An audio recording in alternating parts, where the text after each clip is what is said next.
እደነግጣለሁ ምን ችግር አለ አንድ ቀን ፊት የመስታወት ላይ ሳይ ሰው አልመስል በቃ ይሁን ሊጥ ነገር መስላለሁ ይሄ እንዴ እናንተ አይኔ ክፍቱ ነው እንደሚያድረው ጭራም ይለው ላለው መርፌዋ ከወጋች ላይ ጠቅ ማለት ያዘች በፊት የሌለ ስሜት ተሰማኛል መዝሙሩን ስተማ ብዙ ነገር ነው ያደረገኝ ከህክምናው በኋላ ግን የተከለከልሽው ምንድነው እና እስካሁን ብበላ ምትዩ ስጋ ስራ ሄድኩኝ በማግስቱም ይሁን ይቆይና በጣም ይሰማኛል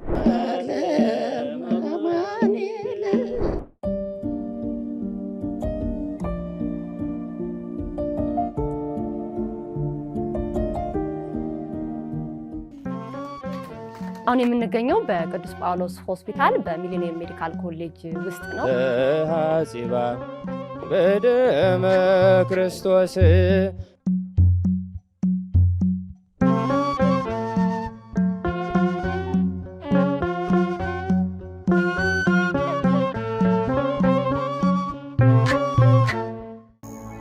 መስከረም ሚዲያ የዘመን ድልድይ ሰብስክራይብ ያድርጉ ለሌሎችም ያጋሩ ሰላም እንዴት ናችሁ እንኳን ለጌታችንና መድኃኒታችን ኢየሱስ ክርስቶስ የትንሣኤ በዓል በሰላም አደረሳችሁ እግዚአብሔር ይመስገን እንግዲህ በሰላም በጤና ሳንጎል ያደረሰን አምላክ የተመሰገነ ይሁን አሁን የምንገኘው በቅዱስ ጳውሎስ ሆስፒታል በሚሊኒየም ሜዲካል ኮሌጅ ውስጥ ነው በጣም የእግዚአብሔርን የፈጣሪን ስራ ምናመሰግንበት ምናደንቅበት በህይወታችን ውስጥ ዛሬም በጣም ብዙ ታምራት እንደሚሰራ የምናምንበት ልዩ ፕሮግራም ነው ያዘጋጀንላችሁ ብዙዎቻችን ስንሰማ የምንፈራው የምንሸሸው ነገር ግን ደግሞ የህይወት ጣፋንታ ሆኖ የተጋፈጡና ያለፉ በጣም በርካታ ሴቶች እንዳሉ ዛሬ ምስክርነት ሊሰጡ እዚህ ተገኝተዋል ማህበራቸው ጽናት ይባላል ከ100 በላይ ካንሰርን ያሸነፉ ሴቶች የመሰረቱት ማህበር ነው እኔ በጣም ተደንቅ ያለው ተገርም ያለሁኝ ስለዚህ ይሄ ደግሞ በጣም ልዩ የፈጣሪን ስራ ምናመሰግንበት ምስክርነት የሚሰጡበት መድረክ እንዲሆን ስለፈለኩኝ ዛሬ የበዓል ፕሮግራማችንን እዚህ እናደርጋለን ይሄን ፕሮግራም እንግዲህ ያዘጋጀነው ከቅዱስ ጳውሎስ ሆስፒታል ሚሊኒየም ሜዲካል ኮሌጅ እና ከበልሻ ፋውንዴሽን ጋር በጋራ በመሆን ነው በቆይታችን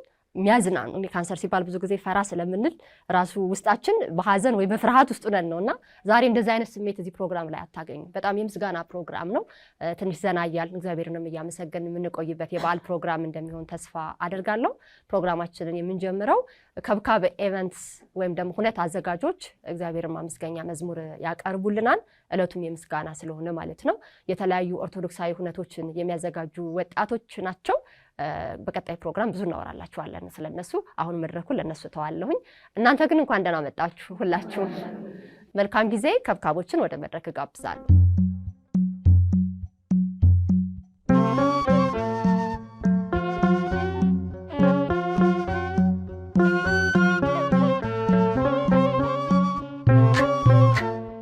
ወምድርኒ ትገብር ፋሲካ ወምድርኒ ትገብር ፋሲካ ተሐጺባ በደመ ክርስቶስ ተሐጺባ በደመ ክርስቶስ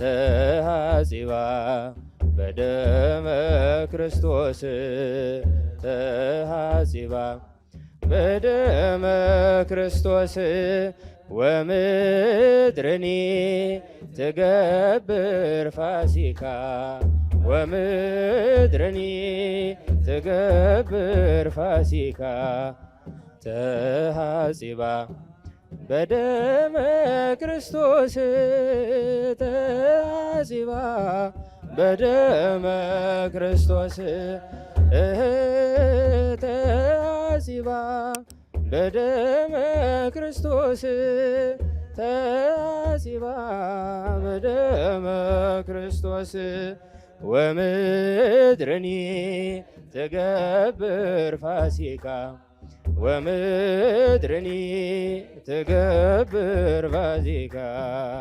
ተሐጺባ በደመ ክርስቶስ ተሐጺባ በደመ ክርስቶስ ተሐጺባ በደመ ክርስቶስ ተሐጺባ በደመ ክርስቶስ አድርገህልኛልና በቸርነት አመሰግንሃለሁ ሰግንሃለው እልል ለዓለመ ዓለም አማኑኤል እገዛልሃለው መድኃኔዓለም ለዓለመ ዓለም አማኑኤል እገዛልሃለው መድኃኔዓለም አድርገህልኛልና በቸርነት ሰግንሃለው እልል ለዓለመ ዓለም አማኑኤል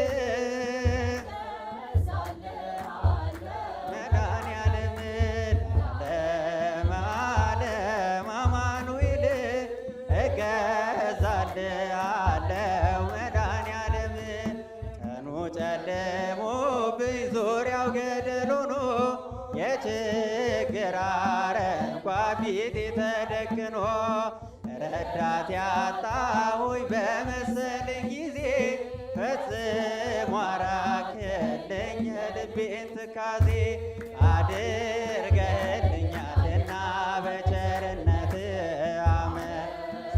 አመሰግንሃለው እልል ለዓለመ ዓለም አማኑኤል እገዛልሃለው ለዓለመ ዓለም አማኑኤል እገዛልሃለው መድኃኔዓለም አምላኬ ጉልበቴ ኃይሌ መመኪያዬ ጠላት ማሳበሪያ የእምነት ጋሻዬ እንደማትተወኝ አሁን አውቄያለሁ ካለኝ ነገር ሁሉ ባንተ ታምኛለሁ አድርገህልኛልና በቸርነት ሰግንሃለው እልል ለዓለመ አማኑኤል መድኃኔዓለም ለዓለመ ዓለም አማኑኤል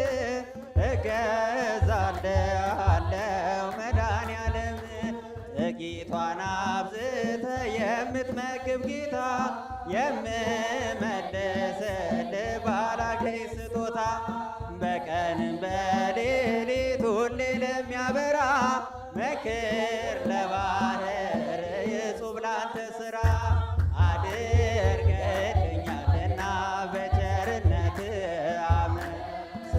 አመሰግንሃለው እልል ለዓለመ ዓለም አማኑኤል እገዛልሃለው መድኃኔዓለም ለዓለመ ዓለም እገዛልሃለው መድኃኔዓለም አምላክ ሆይ ምስጋና ላንተ ይገባል ለምስኪኗ ጎጆ በረከት ሰጥተሃል ደሃነኛ ልልም ሀብት ያንተ ነህና ማሰሮዬ ሞልቷል አይጎድል እንደገና አድርገህልኛልና በቸርነት እልል ለዓለመ ዓለም እገዛልሃለው መድኃኔዓለም ለዓለመ ዓለም እገዛልሃለው መድኃኔዓለም አድርገህልኛልና በቸርነት አመሰግንሃለው እልል ለዓለመ ዓለም አማኑኤል እገዛልሃለው መድኃኔዓለም ለዓለመ ዓለም እገዛልሃለው መድኃኔዓለም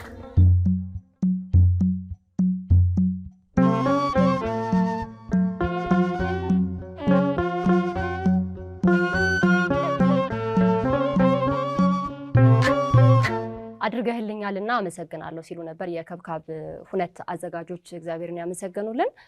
በእውነት ዛሬ እዚህ የተገኙ ሴቶች እናቶቻችን እህቶቻችን ማለት ነው በዘመናቸው ውስጥ እንግዲህ በጣም ፈታኝ የሚባለውን ከባድ የሚባለውን የጨለማ ጊዜ አልፈው ዛሬ ለምስክርነት ተሰባስበዋል። በእርግጥም ደግሞ ስለተደረገልንም ስላልተደረገልንም ነገር ሁሉ ፈጣሪን የምናመሰግንበት ዕለት ነው። የፕሮግራማችን መጀመሪያ በምስጋና አድርገናል። ቀጥሎ ደግሞ ይህን ፕሮግራም አብረውን ያዘጋጁት በቅዱስ ጳውሎስ ሆስፒታል ሚሊኒየም ሜዲካል ኮሌጅ የህብረተሰብ ጤና አጠባበቅ ትምህርት ክፍልና በልሻ ፋውንዴሽን በጋራ በመሆን ነው ከመስከረም ሚዲያ ጋር አብረን እያዘጋጀን ያለ ነው። የእነሱን አጫጭር መልእክት እንከታተልና ወደ እናቶቻችን እህቶቻችን ልጆቼ እዚህ አይኖሩም ብዬ ነው አይደለ?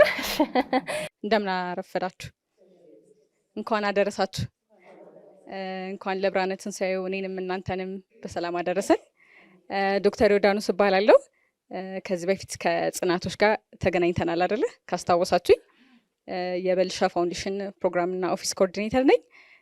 ዛሬ ደግሞ በድጋሚ ስለተገናኘን ፈጣሪም ስለፈቀደ እግዚአብሔር የተመሰገነ ይሁን። እናንተንም በጣም እናመሰግናለን። የበልሻ ፋውንዴሽን እንግዲህ በቅዱስ ጳውሎስ ሆስፒታል ላይ ከሚሰራቸው የተለያዩ ፕሮጀክቶች መሀል አንዱ እንደዚህ አይነት ሁነቶችን ማዘጋጀት ፕሮግራሞችን ከቨር ማድረግ ይሆናል ማለት ነው። ከዚህ በፊትም እንደዚህ የእውቅና ማስጨመጫ ፕሮግራም ከእናንተ ጋር ከምሳ ፕሮግራም ጋር አድርገናል። ዛሬም ደግሞ በትንሣኤው ፕሮግራም ተገናኝተናል። የበልሻ ፋውንዴሽን በፓሊቲቭ ኬር ዩኒቲ እና በኬሞቴራፒ ዩኒቲ ላይ የተለያዩ ስራችን እየሰራ ይገኛል።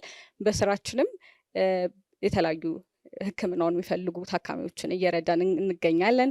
ከታካሚ ከመርዳት ውጭ ደግሞ ሰርቪሱ ላይ እንሰራለን። የፓሊቲቭ ኬር ዩኒትን ኦክሲጅን ታንክና ኦክሲጅን ኮንሰንትሬተሮችን ድጋፍ በማድረግ እንዲሁም ሰርቪሱን ማስተካከል ውስጥ ያለውን የሚታየውን የተለያዩ ነገሮችን ማስተካከል ላይ እየሰራ እንገኛለን። ወደፊትም ብዙ እንሰራለን ብለን እንጠብቃለን።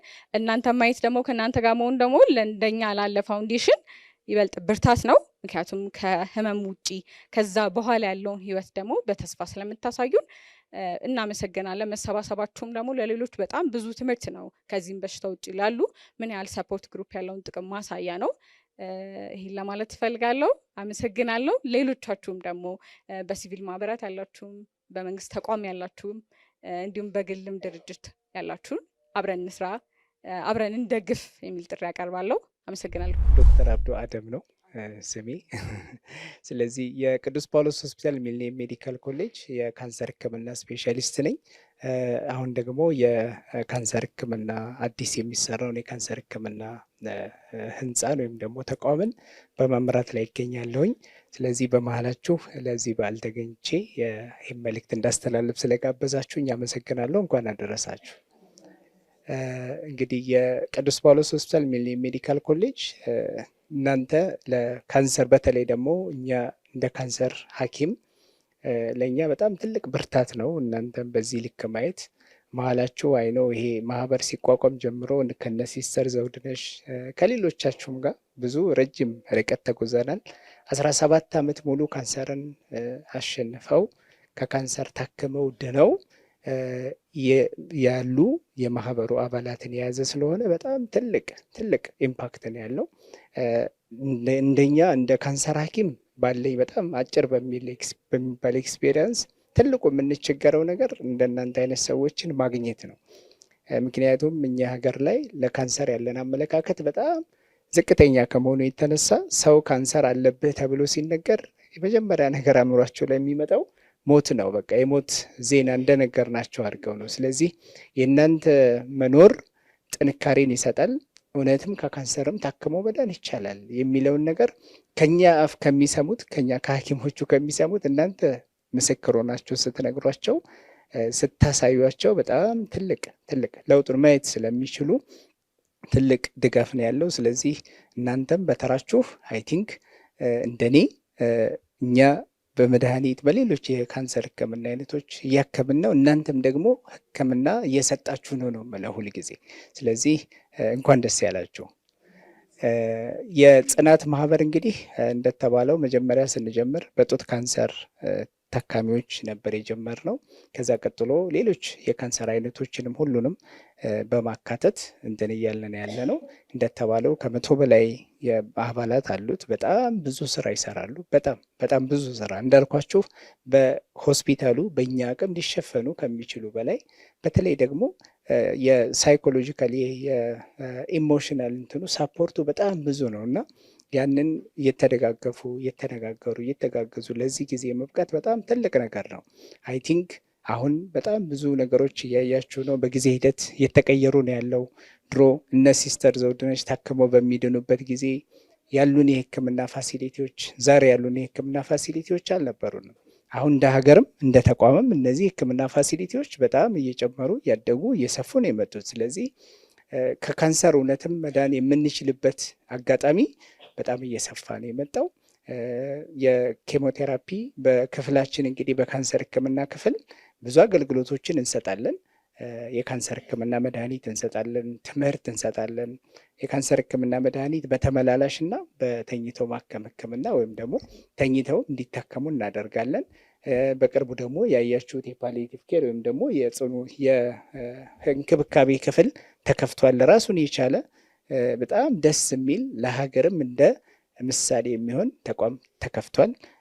ከዚህ በተጨማሪ ደግሞ ካንሰር የሚታከመው በብዙ ነው። በብዙ አይነት የህክምና አይነቶች ነው የሚታከመው። በካንሰር ህክምና መድኃኒት በኬሞቴራፒ ብቻ አይደለም የሚታከመው።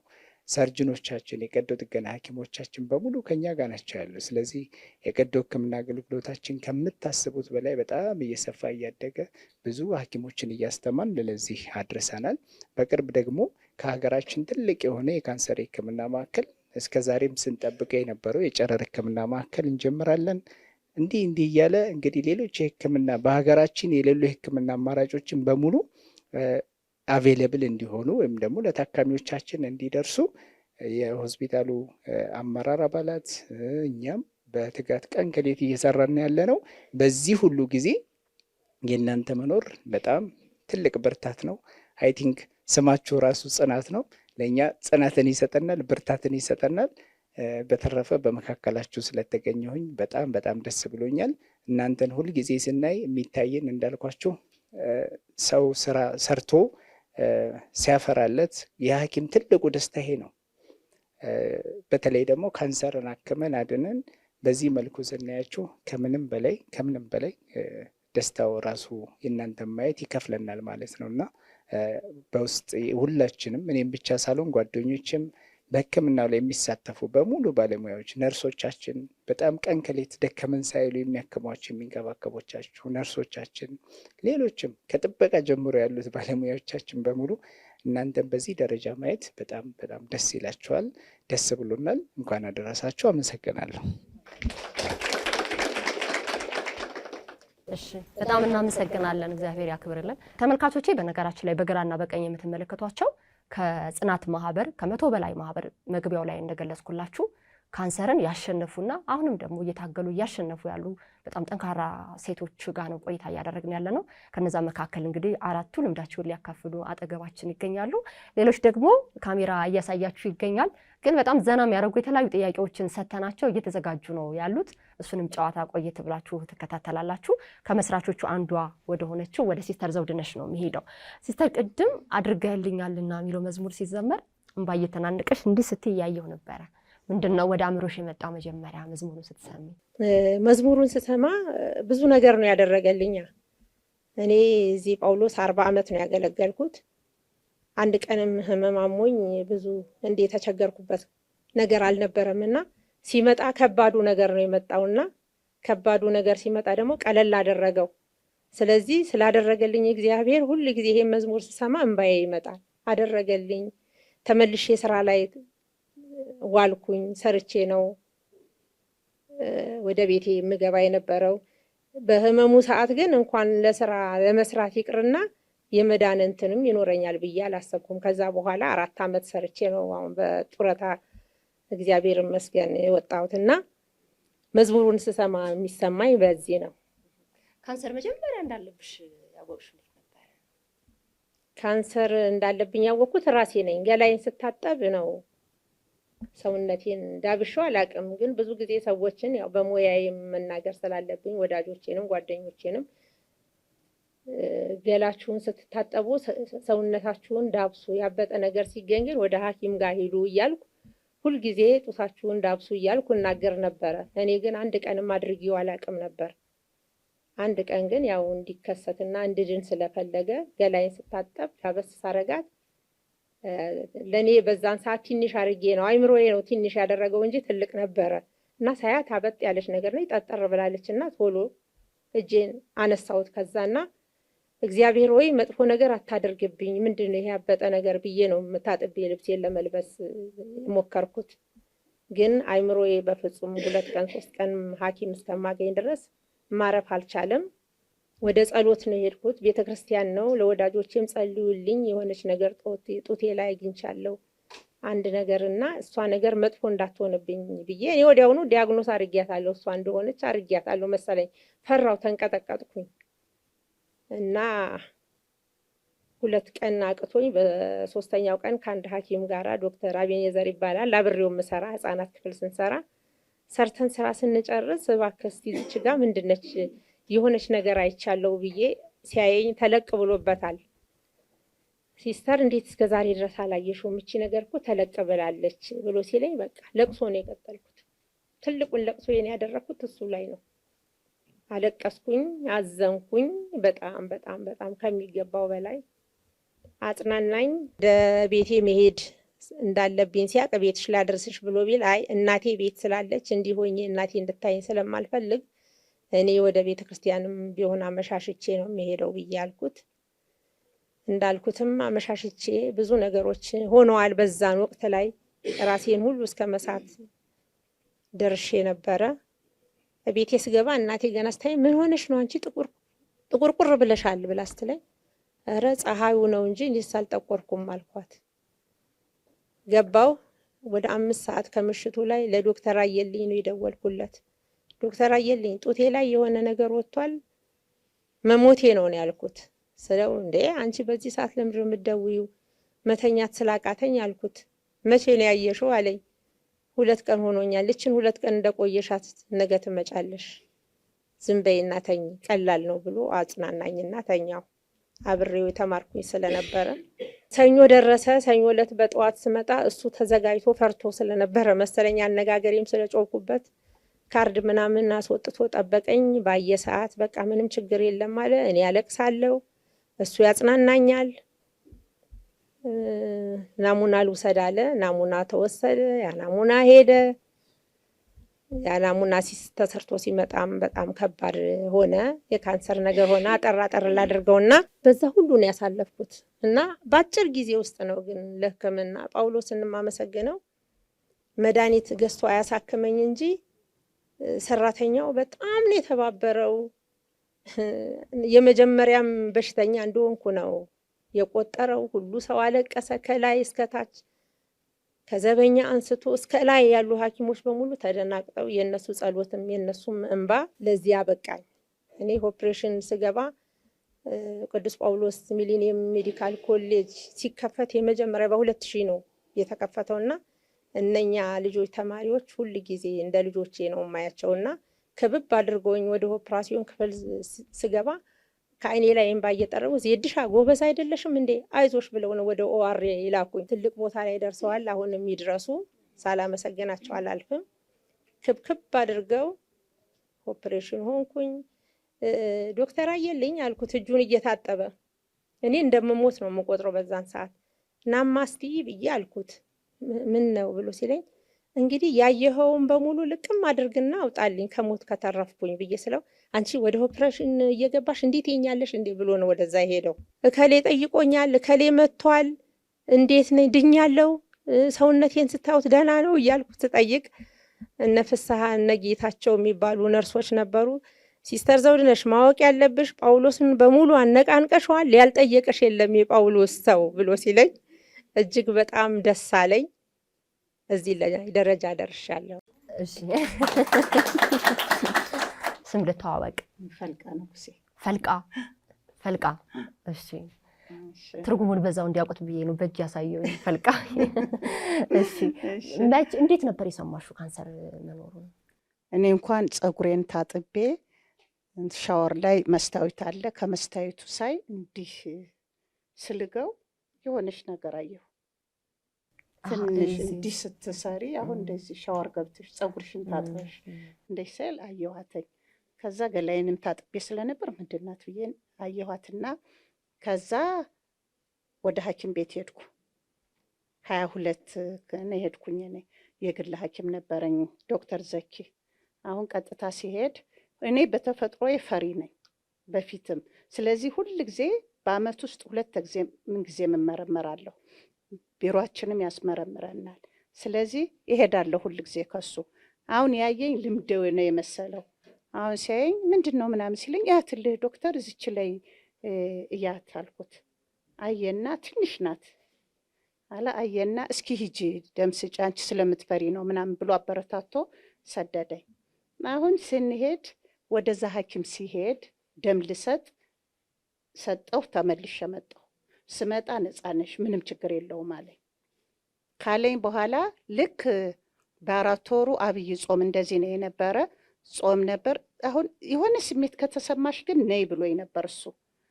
ነይ ወደ እኔ ቀጥታ ነይ ብሎኝ ነበር። አሁን ለምን ጾሙን አልጾምም? ይህን ጾሙን ልጨርስና ልሂድ ደህና ነሽ ብሎኛል ብዬ የሆነች ግን መርፌዋ ከወጋች ላይ ጠቅ ማለት ያዘች። በፊት የሌለ ስሜት ትሰማኛለች። እቺ ምንድነው ስል ወደ ገዳም ሄድኩ። ገዳም ሂጄ የተመላለስኩ ካንዱ እያልኩ ልክ ፋሲካ ሲገባ ተነስቼ ሄድኩ ወደሱ።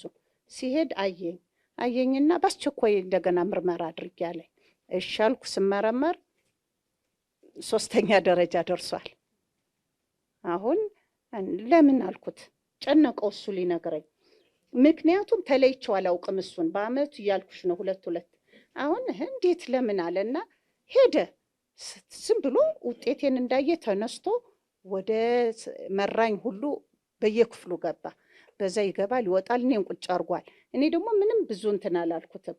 አሁን ወጣ ገባና በቃ ሞሻል ፈልቅ አለኝ። የጭንቀት አለ አይደል? እሱም ጨነቀውና ሲል እኔ ቤተሰቦች እሱ ተማሪ ሆኖ ጎንደር ስለሆኑ እኔ ስራ ይዤ እሱ ተማሪ ሆኖ ነው የምንተዋወቅ። ቴሌ ስለምሰራ ለቤተሰቦቹ ምናምን ሳገናኘው ስለነበረ እንተዋወቃለን። አሁን ቀጥታ ወደ ጎንደር ሂጂ አለኝ። በቃ አሁን አንቺ ሂጂ ወደ ቤተሰቦችሽ ቀጥታ ሂጂ አለኝ። እሺ ትጽፍልኛለህ አልኩት። ትጽፍልሻለሁ፣ በዛ ነው መረዳት ያለብሽ ሂጂ አለኝ። ስለሚያውቅ በዛ ቤተሰቦችን እሺ አልኩ። ያን 3ኛ ግን አጋጣሚ እኔ ካንሰር ብዙ እንትን የለኝም እውቀቱ የለኝም። እንደሚገል ልክ እንደ ተራ በሽታ ነው አይቼው የነበር። ስለዚህ ሙሉ ነኝ። ቤተሰብ ደንግጧል። እኔ ግን በቃ ታክሜ የምድን አይነት ነው የመሰለኝ። አሁን ገብቼ ስል ሲሰጠኝ እንደዚህ ነው ፀጉርሽ እንደዚህ ይላል እንዲህ ይላል ሲለኝ ምንም አልመሰለኝም። በቃ ተቀበልኩት በጸጋ። ምንጊዜም በጸጋ መቀበል ነው ያለብኝ። አሁን እንዴት ሁና ነው ምናምን ሲሉኝ እንደዚህ ነው በቃ ነገሩኝ፣ በደንብ አስረዱኝ። እንዲህ ሊመጣ ይችላል አለ። እሺ በቃ ችግር የለውም አልኩ። በሄድኩ በ2ኛው ቀን ነው የጀመርኩ ኬሞ ጀመርኩ። ብዙም ስላልተጎዳው መድኃኒቱም እዛው ደህና ስለነበረ እየተከታተልኩ ወሰድኩ። 4 ዙር ኦፕሬሽን ማድረግ አልፈለጉም። ለሱ ደወሉለት። እሱ የሰጣቸው የላከው ወረቀት ስለነበረ ደወሉና አናገሩት። ሲያናግሩት 4 ኬሞ ወስዳ ከዛ በኋላ ሞክሩትና ከዛ በኋላ ነው የምትወስደ አሉት። ኦፕሬሽን መሆን ያለብሽ ተባልኩ። ያን ኦፕሬሽን ሆንኩ። ልክ ስጨርስ ወደ ኦፕሬሽን ሄድኩ። ወዲያውኑ እኔ ነቃው፣ እነሱ ወደዛ ሄዱ። ሲሄድ እዛ ክፍል ወታደር በሙሉ ሞልቶበታል። የት ልተኛ እኔ ነቅቼ ሲሄድ ሲመጣ ይጣል ነው ምኝታ አጣሁ። እንደገና እንደምንም ተፈላልጎ የሆነች ከወንዶች ጋር አብሬ እንድተኛ ሆንኩ። ለምን ኦፕሬሽን ወስጃለሁ፣ ወዲያው መውጣት አልችልም። ከዛ ያችን ሕክምናዬን ቀጠልኩ። ልክ ኦፕሬሽኑን እንደጨረስኩ ወዲያው ውጭ ተባልኩ። ይሄ ያዣል መዳን አይችልም። ከግል እንድመረመር ከክል እንድታጠብ ታዘዘ። ያነ በጣም አስቸጋሪ ሆነ። እምቢ አለ በቃ። ልክ ወደ 6 ወር እጁ ሄደ። ከኬሞ በኋላ 6 ወር ተሰቃየሁ። እመም የለውም። ሲያጥቡኝ እነሱ ይጨነቃሉ፣ እኔ ግን አያመኝም። እመም የለውም። ግን እነሱ እንዴት ይድፈሩኝ። ነርሱ ሁሉ ምን ያው ከበሽታው ጋር ስለሚያያዙ፣ እኔ ግን ጠነከርኩ። ምንም አይመስለኝም። አንቺ በደንብ ጠውት ምናምን እላቸዋለሁ። እንደው ከዛ ስንል መጨረሻ ላይ ልክ በ6 ወሩ ተሻለኝ። እንደገና ሌላውን ኬሞ ጀመርኩ። ከዛ ያን ጨረስኩ። ከዛ በኋላ እግዚአብሔር ይመስገን በእንደዚህ መልክ ነው ያለቀው።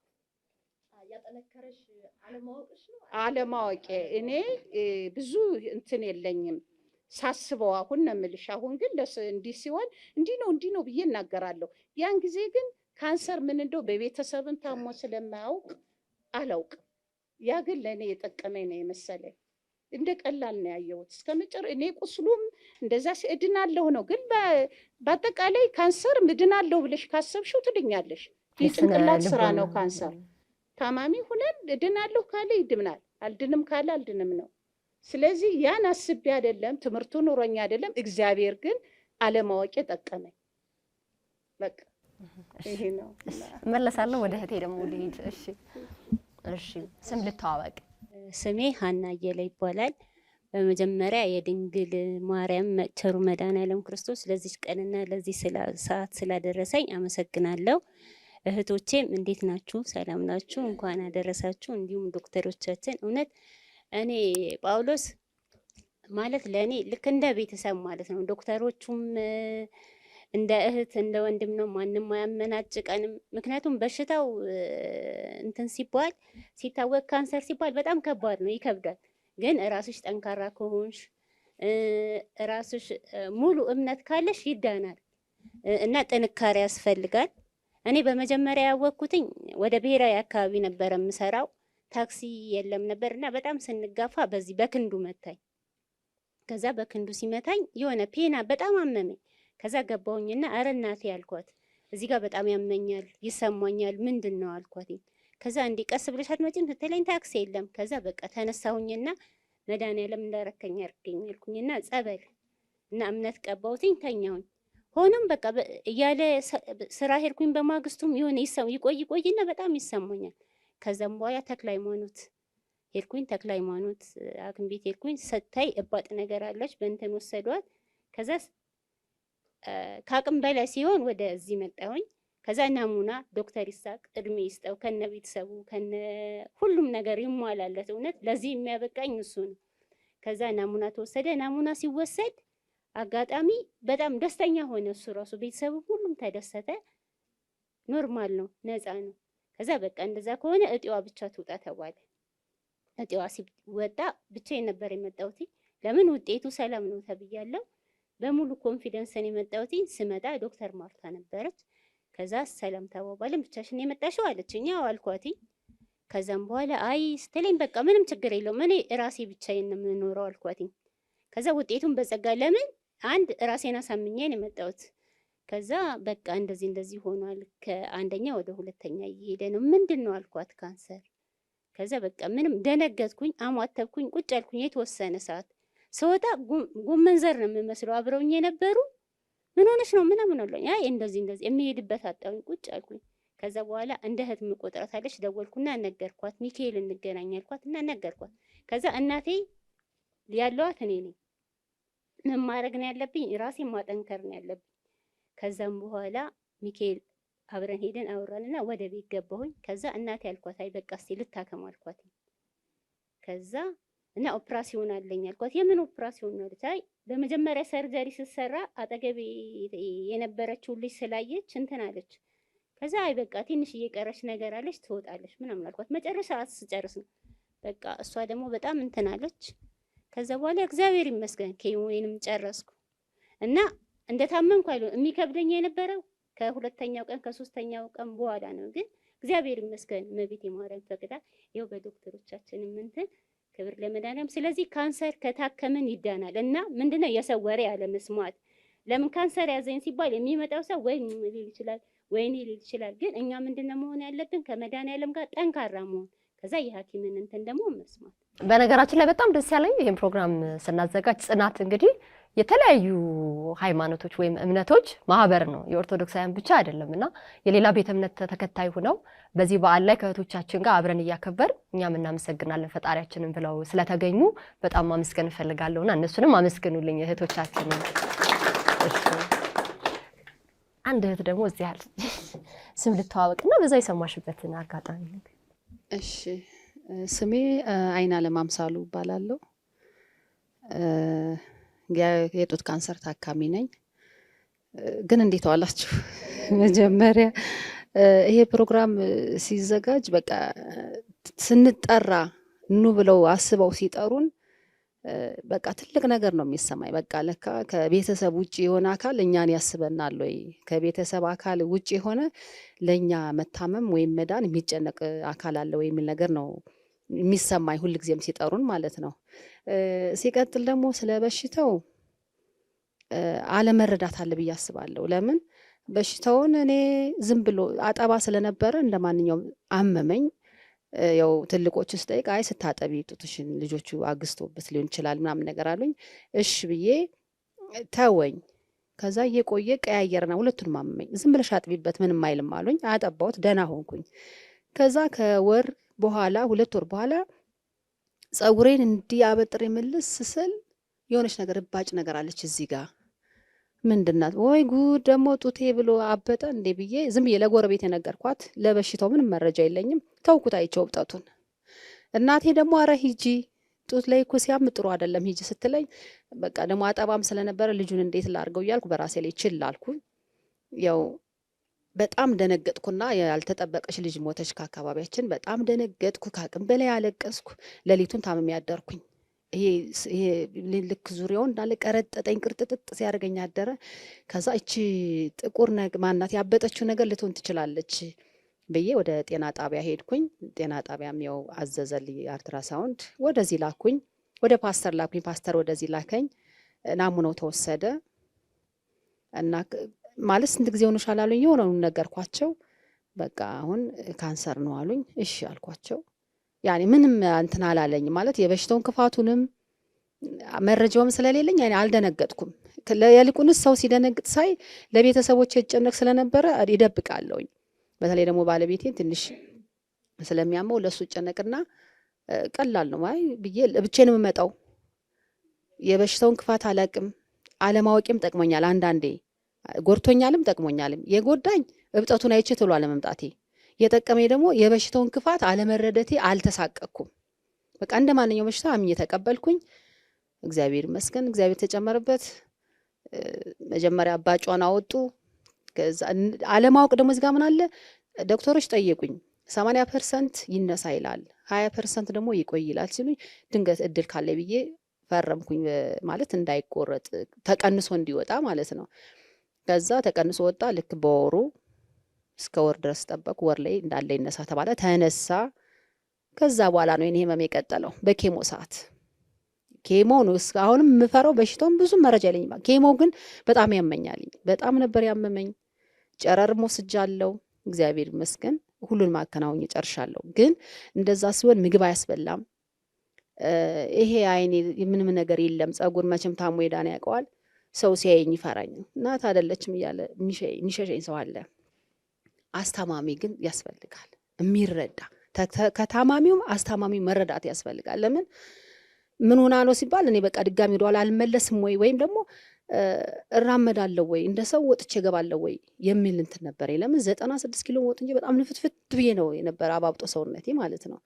እና እግዚአብሔር ይመስገን የዳኑትን ሳይ ሲስተር ዘውድነሽ ደግሞ እንዲህ ብለው ሲነግሩኝ እንዴ ጨርሳችሁ? አዎ ጨርሰው። ከነሱ ሰማ እኔ ምድል አለኝ የመዳን እዚህ ጋር ደግሞ አልዋጥም ሲለኝ ምግብ እምቢ ሲለኝ የምኖርለት አካል የምኖርላቸው ልጆች ትዝ ስለሚሉኝ ግዴታ መዋጥ አለብኝ። ክኒን በግዳር የምወጣው የግድ እየበላው እግዚአብሔር ይመስገን እሱ ተጨምሮበት ኬሞውንም ጨረስኩ፣ ጨረሩንም ጨረስኩ። እግዚአብሔር ይመስገን እና ለዚህ ደርሻለሁ። እግዚአብሔር ነው ማመሰግነው። በተለይ ደግሞ ዶክተሮችም ደግሞ ከእግዚአብሔር በታች የሚሰጡን ፊት ጉልበት ይሆናናል። ስለ እውነት የሰው ፊት ይከብዳል አንዳንዴ ማለት ነው። ለምን የሚያቁኝ አይተው ሲያልፉ እደነግጣለሁ። ምን ችግር አለ? አንድ ቀን ፊት መስታወት ላይ ሳይ ሰው አልመስልም። በቃ ይሁን ሊጥ ነገር መስላለሁ። ይሄ እንዴ እናንተ አይኔ ክፍቱ ነው እንደሚያድረው ጭራም የለው እላለሁ ማለት ነውና አንዳንዴ ራስን ማሳመንም ጥሩ ነው፣ ግን የምኖርለት አካል እንድኖር አድርጎኛል። እግዚአብሔር እንዳለ ሆኖ ለነሱ መዳን አለብኝ። እኔን የሚያስፈልገኝ አካል አለ ስለምል እግዚአብሔር ይመስገን እሱ ረድቶኝ ይኸው ለዚህ በቅቻለሁ። አሁን 2 ዓመት ሆነኛል ማለት ነው። እግዚአብሔር ይመስገን። ይሄው ነው የኔ። እሺ ያው ትንሣኤን ስናስብ እንግዲህ እንዲህ አይነቱን ነገር ወደ በዓል ፕሮግራም ያመጣ ነው። እንደገና እድል የተሰጣቸው እህቶች እናቶች ስለሆኑ ነውና ለበዓሉ የገጠመ ጉዳይ አድርጌ ወስደዋለሁ። ዶክተር በኋላ ከቆየ መጠየቅ እፈልጋለሁ አንድ ጥያቄ ከነሱ ተነስቼ እንግዲህ ግንዛቤ ማስጨበጫም ስለሆነ ማለት ነው። ከዛ በፊት ግን ዶክተር ቤተልሔም ጥበቡ የጤና ትምህርት ክፍል አስተባባሪ ኃላፊ ናቸው። እሳቸው መልእክት ያስተላልፋሉ። እጋብዛለሁ።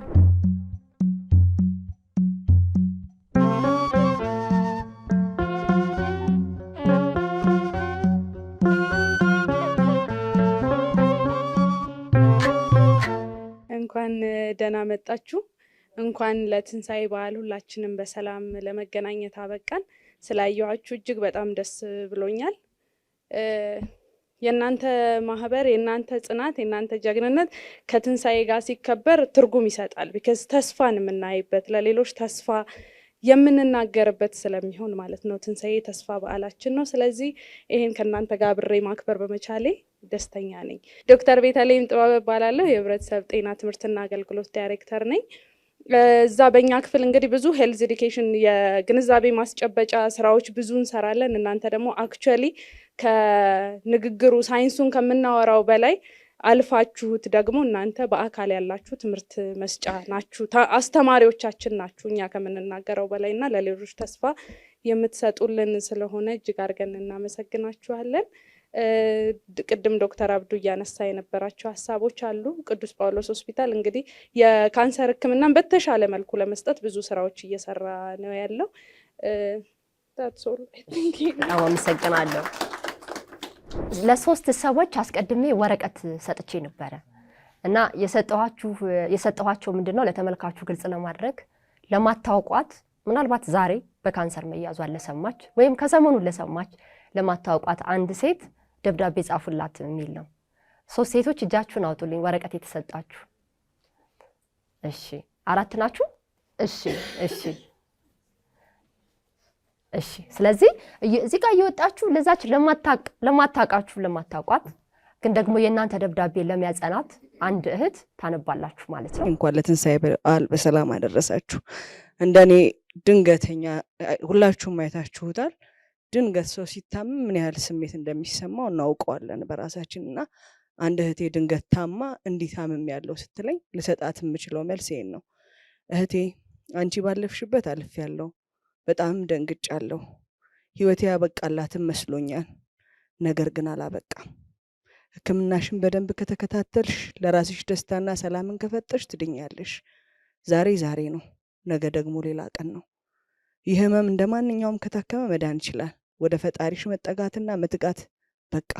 የከበዱ ቀናቶች ሁሉ ቀላል ይሆናሉ፣ ጨለማም ይበራል።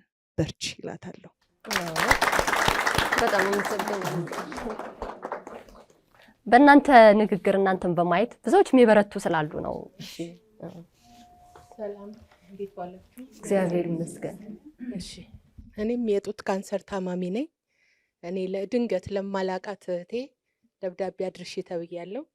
ይድረስ ለማላቅሽ እህቴ፣ ካንሰር ገዳይ በሽታ ይመስለኝ ነበር።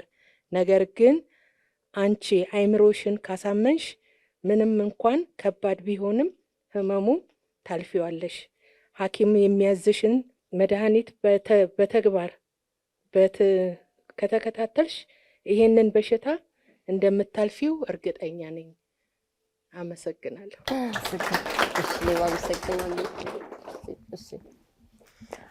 ወደ ሲስተር ልመለስ። እንግዲህ የህክምና ባለሙያ ነሽ፣ እንደገና የወታደር ልጅ ነሽ፣ የኩባ ተማሪ ነሽ። እንግዲህ የኩባ ተማሪ ሲባል ልጁ ነን ስንሰማ በጣም ዲሲፕሊንድ፣ በጣም ጠንካራ፣ ሀገራቸውን የሚወዱ ሙያቸው ላይ በጣም ጎበዝ የሆኑ የጤና ባለሙያዎችን ነው የምንሰማውና እነዚህ ነገሮች ግን ከዚህ ነገር አላዳኑሽም፣ ከካንሰር ማለት ነው። ስለዚህ እንድትይ ብዬ ነው። መማር ማወቅ ወይ ሀብት ወይ እድሜ የሚገድበው ነገር አለመሆኑን ከአንቺ ህይወት ምን እንማራለን? እሺ አመሰግናለሁ መስከረም። የወታደር ልጅ መሆን በጣም ጥሩ ነው፣ ምክንያቱም ቆራጥነትን ያስተምራል። እናቶቻችን ሲያሳድጉን ብቻቸውን ነው የሚያሳድጉን። አባቶቻችን እኮ ሁል ጊዜ ጦር ሜዳ አገር ድንበር ነው ጠባቂነታቸው። እኔ የምስራቅ ጦር ግንባር የወታደር ልጅ ነኝ። ሀረር አካባቢ ማለት ነው። እዛ ሲሆን ደግሞ አባቶቻችን ሁልጊዜ የሶማሌ ክልልን እየጠበቁ የሚኖሩ ነው። ከኛ ጋራ በ3 ወር በ6 ወር በአመት ምናምን ነው የሚመጡት እና እናቶቻችን በተጧቸው ያኔ ብሩም ትንሽ ነው። በዛች ግን የወታደር ልጆች ደግሞ 4 5 በአጋጣሚ እኛ 4 ነን።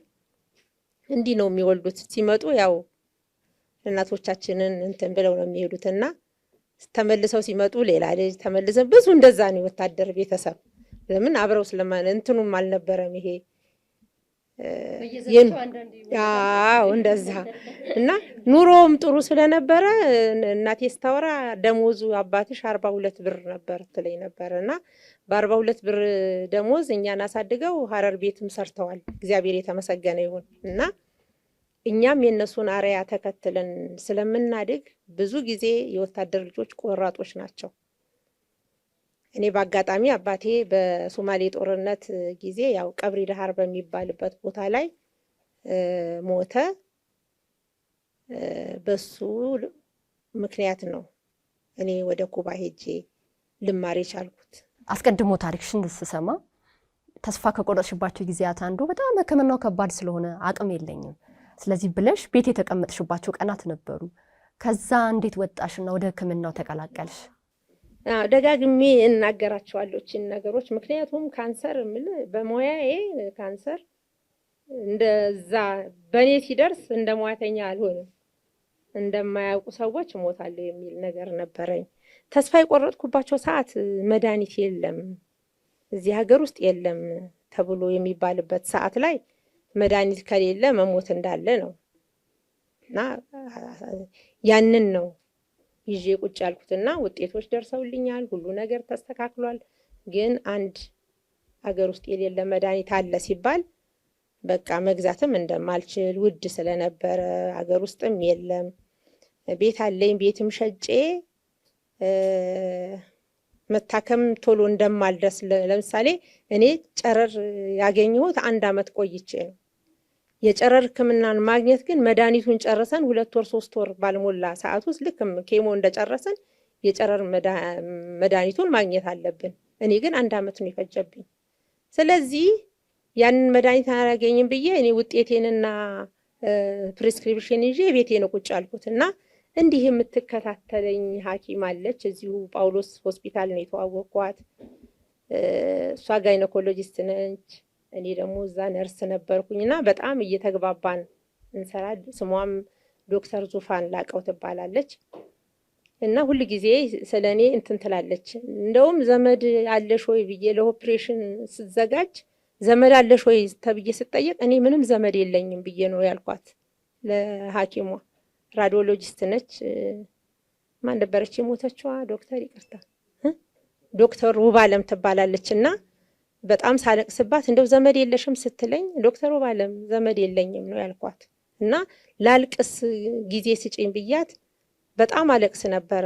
ስሜን እየጠራሁ ነው አሉ ማለቅሰው፣ ወይኔ ዘውድ ነሽ እያልኩኝ በራሴ ነበር ማለቅሰው እና ከነቃው በኋላና ቆይቼ ግን ዶክተር ይቅርታ አድርጊልኝና ዘመድ ለምን ፈለግሽ ብላ ስትለኝ አይ ኦፕሬሽንም ስትሆኚ አንዳንድ ችግሮችም ቢገጥሙሽ ሰው ያስፈልግሻል ብዬ ነው ብላ ስትለኝ ወደ ራሴ ተመለስኩ። ለካ ብዙ ሰዎችም አሉኝ። ከዛ እስቲ ለማንኛውም ግን ይሄንን ነገር ለዶክተር ዙፋን ደውሉና ንገሩልኝ ብዬ ስል ስልኳን ሰጠኋቸው። ዶክተር አሜን ትባላለች። አሁን ውጭ ሀገር ነው ያለችው። የጳውሎስ ተማሪ ሐኪም ነበረች። ስትደውልላት በቃ ይዘሽልኝ ነይ፣ እኔ አሁን አንድ ስራ ላይ ነኝ፣ እባክሽ ይዘሽልኝ ነይ፣ ይዘሻት ነይ ብላ ትላታለች። ሄመን ያለው ሄመን ሆስፒታል 4 ኪሎ አካባቢ ነው። እኔ ጠፋብኝ። እኔ ነበርኩ ይዣት የሚሄደው። ዶክተር አሜን እኔ ዞረብኝ፣ አሁን የት ጋ ነው ያለ ነው ብዬ ስላት 4 ኪሎ እኮ ቱሪስት ጋ ነን ያለ ነው። አይ ደውይላት፣ እኔ ዞረብኝ፣ አጉል ቦታ ይዤሽ እንዳልገባ ነው ያልኳት። ራይድ ይዘን ስንሄድ ደወለችላት። በዚህ ነው አለችና ተቀበለችን። ከዛ ያው ካንሰር ሆኗል ብዬ አልኳት ስላት ምንም አይደለም፣ ምንም ችግር የለም፣ አይዞሽ፣ ህንድም ቢሆን ባንኮክም ቢሆን ሄደሽ ትታከሚያለሽ፣ አንቺ ግን ጠንክሪ ነው ያለችኝ በዛን ወቅት ለመጀመሪያ። ከዛ ያንን ብላኝ ስለነበረ እኔ ደግሞ ይሄ መድኃኒት ሲባልም ደግሞ ይሄ መድኃኒት ይገዛልን ብዬ ስላላሰብኩ ውጤት አንቺ ትለኛለች። ፕሪስክሪፕሽኑን አንቺ ስትለኝ ውጤቱ እኮ ተነግሮኛል፣ መድኃኒት እንደምጀምር ኬሞም እንደምጀምር፣ ግን የሚገኘው መድኃኒት 30 ሺህ ብር ምናምን እያሉ ነው እና 30 ሺህ ብር 13 ዙር ኬት አመጣለሁ ብዬ ነው ዝም ያልኩት። አምጪ ፕሪስክሪፕሽኑን ብላለችኝ። ፕሪስክሪፕሽኑን ይዛ ሄደች። ልክ ፕሪስክሪፕሽኑን ስትቀበለኝ በቃ መድኃኒቱን እንዳገኘውን የቆጠርኩት በቃ እሷ ከጀመረችው እንግዲህ የሆነ ነገር ይኖራል ብዬ ፕሪስክሪፕሽኑን ይዛ ስትሄድ እኔ እንቅልፌን ተኝቼ ያደርኩ። የሚገርማችሁ ከዛ በፊት አልተኛም። መድኃኒት ካልተገኘ እንዴት እኖራለሁ የሚልም ነገር አለኝ። መድኃኒት እኔ ካውንስል አድርጊያቸው ወደ ቤታችሁ አለ መድኃኒት ሂዱ ብያቸው ምን ያህል እንቅልፍ እንደማጣ አለ መድኃኒት ስልካቸው ሳቅን ያ ነገር ወደ እኔ እንደመጣ ስላወቅኩኝ በቃ ስትቀበለኝ ደስ አለኝ። ወደ 11 ሰዓት በማግስተኛው ቀን ምንም አታስቢ መድኃኒቱ ተገኝቷል፣ 3 ቫይል አምጡ ብያቸዋለሁና እንዲህ ብለሽ እንዳታስቢ ብላ ስትለኝ በጣም ደስ አለኝ። አሃ በቃ ዳንኩ ማለት ነው ብዬ አሁን ሰው መፈለግ ጀመርኩ።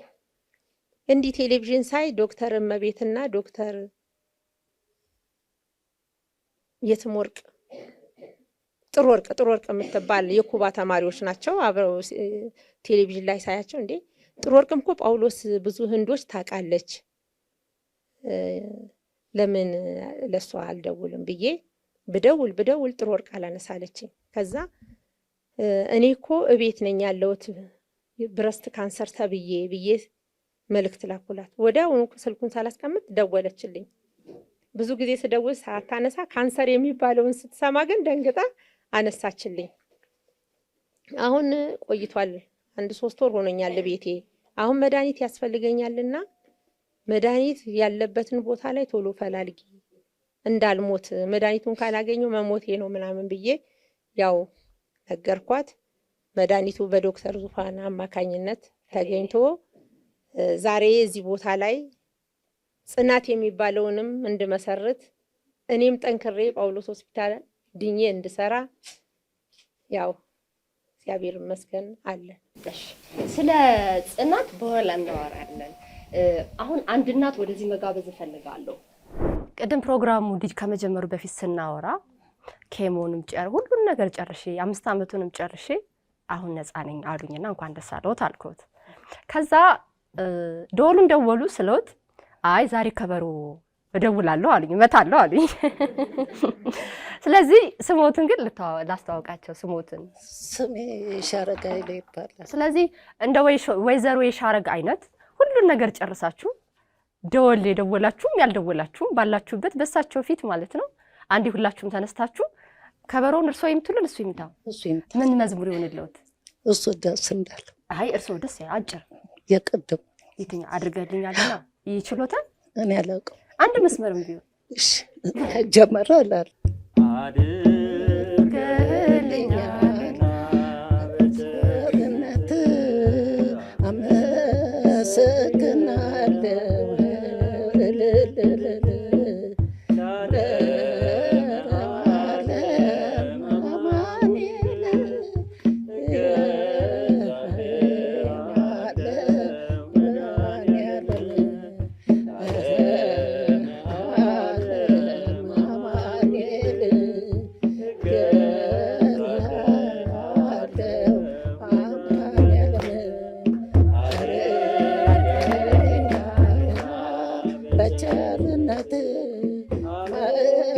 አመሰግናለሁ።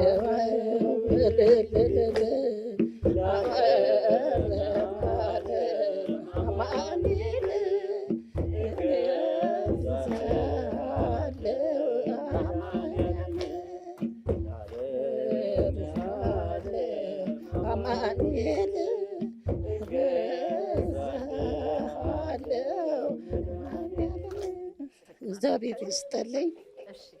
እግዚአብሔር ይስጥልኝ። እርሶ እልል አላሉም? እንደ ደወሉ ወይ እልል ይበሉልኝ። እልል ይበሉና ያመስግኑ።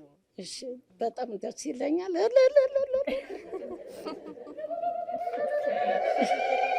እግዚአብሔር ይመስገን። ለእኔ ያደረገውን ሁሉ ለሁላችንም ያርግልን። መድኃኒቱን እንደጨረስኩኝ ሳይሆን ከዛ በፊት ስጋና ደሙ ቀምሼ ነበር። ከዛ ደግሞ አይ እንግዲህ ያንተ ፍቃድ ነው፣ አንተን ይህንን በሽታ አውጥተህ ካዳንከኝ እቀጥላለሁ፣ የልጆቼን ነገር ግን መድኃኒዓለም አደራ ብዬው ነበረ። እግዚአብሔር ይመስገን እንደገና እነሳ ገብቼ ምን ብዬ 3 ጊዜ ተቀብያለሁ። አሁን 4ተኛ እየተዘጋጀው ነው። ስጋው ደሙን ተቀብለው ቁርባን ህይወት የቅዱስ ቁርባን ህይወት ላይ ነው ያሉት። አዎ። ስለዚህ ለእኔ የሰማውን ሁሉ ለሁላችንም ይስማችሁ። በሰላም በጤና ለዚች ሰዓት ላደረሰን ክብር ምስጋና ለሱ ይሁን። ያውም በሽታው በክኒንም በዶክተሮችም በሁሉ ነገር ድነናል።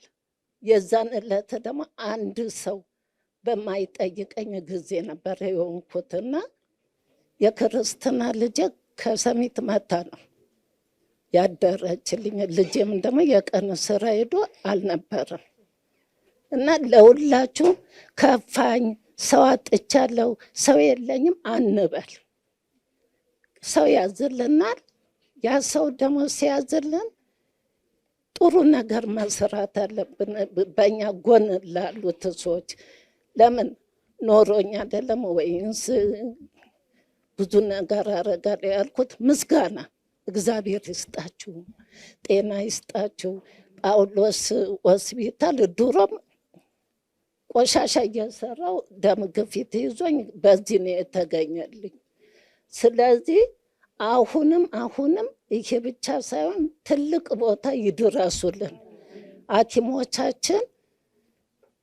ገና ደግሞ የሚመረቁም አሉ፣ እነሱም ጥሩ ቦታ ይድረስልን። ማህበራችንን ደግሞ እያደራጀችልን ደግሞ እሷንም ያቆያት። ሲስተር ዘውድነሽ እኔ ዶክተር ነው መለስ። ስለዚህ እሷንም ያቆይን፣ ጤናሽን አንቺንም ይስጥሽ፣ ሁላችሁንም ጤናችሁን ይስጣቸው፣ አውሎ ያግባልኝ፣ ከክፉ አደጋ ይሰውራል፣ ከመኪና አደጋ ይሰውራል፣ ወጥቶ ከመቅረት ይሰውራል፣ አይለየን። አሜን። እሺ አንድ ጠይቀውታለሁ። በጣም በኢኮኖሚ እንግዲህ በጣም ዝቅተኛ ደረጃ ላይ የነበሩ ስራዎች በጣም አስቸጋሪ ነበረ።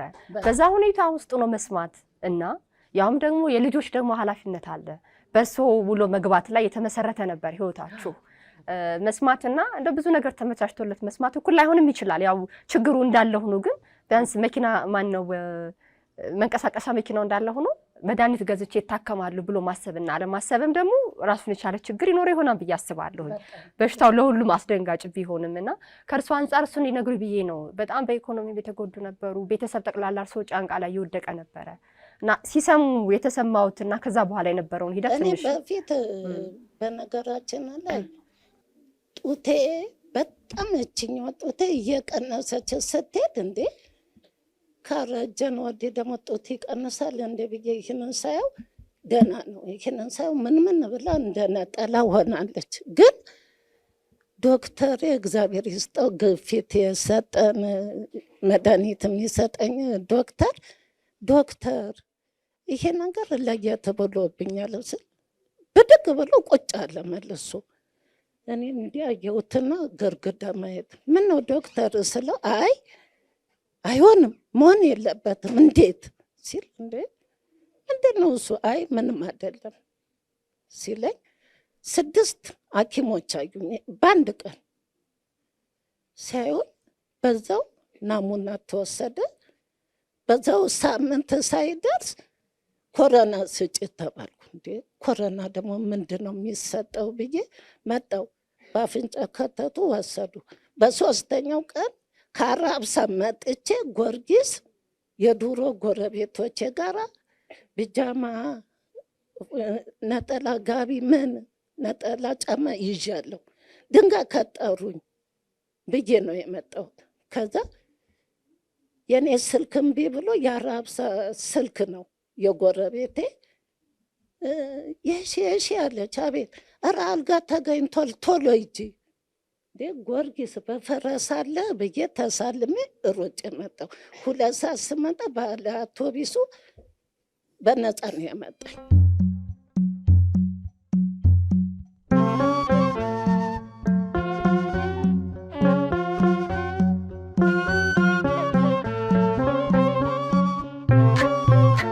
እሺ ቀጥሎ ደግሞ ያው በዓል ነውና ዳቦ እንቆርሳለን።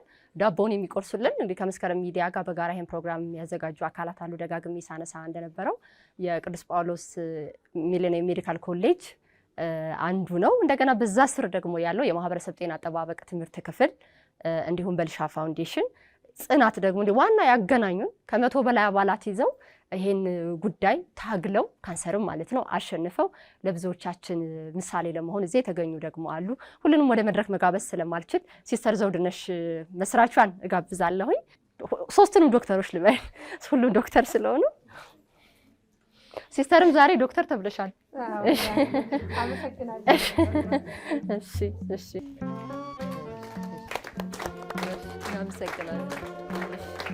እናመሰግናለን። ድብ ቁጥር የተሰጣችሁ 7 ሰዎች ከ1 እስከ 7 ቁጥር የተሰጣችሁ ወደ መድረክ ትመጡልኛላችሁ። ደህና ናችሁ? ግን እንኳን ደህና መጣችሁ። እሰይ። እሺ 1 ቁጥር ስምሽን ልታወቅ። ንጋቱ ኃይለ ገብሬ። እስኪ አንቺ እስከሰማችሁ እስካሁን ከነበረው እኔም እኮ ብልሽ ልታወሪኝ የፈለግሽው ነገር ነበር። መጀመሪያ እሱን እድል እስጥሽ። አዎ በጣም ደስ ይላል። እንደዚህ አይነት ፕሮግራም ደግሞ ደስ ይላል። እንደዚህ ተሰባስበው ሁሉም እንደዚህ ሳይው እኔ ብቻ ነኝ ብዬ ነበር የማስበው። ሁሉም እንደዚህ አይነት ኬስ ሲሆን በጣም ደስ ይላል። በቃ ራሴን አጥናናዋለሁ። እሺ ያንቺ ጥያቄ በሕክምና ሂደትሽ ውስጥ የማትረሻት ወይም የማትረሹ ዶክተር ወይም ነርስ ማን ነው? ለምን? እዛ 5ኛ ጣቢያ ነበር የምወስደው ልደታ። እኔ አላውቃቸውም ግን በጣም ነው የሚተባበሩኝ እውነት። ስለዚህ በተለየ የምታመሰግኝ የለሽ? በጣም እግዚአብሔር ይስጣቸው። ለኔ በጣም ብዙም ዶክተሮች ለኔ በጣም ይሯሯጡልኛል። በጣም ጥሩዎች ናቸው። እግዚአብሔር ያክብራቸው። እውነት በካንሰር ሲባል ሁሉም ነው የሚደነግጠው። ዶክተሮች እንደዚህ የሚልም አይደለም። እኔ በኔ ጊዜ ማለት ነው እዛ 2013 ነው የተሰራሁት።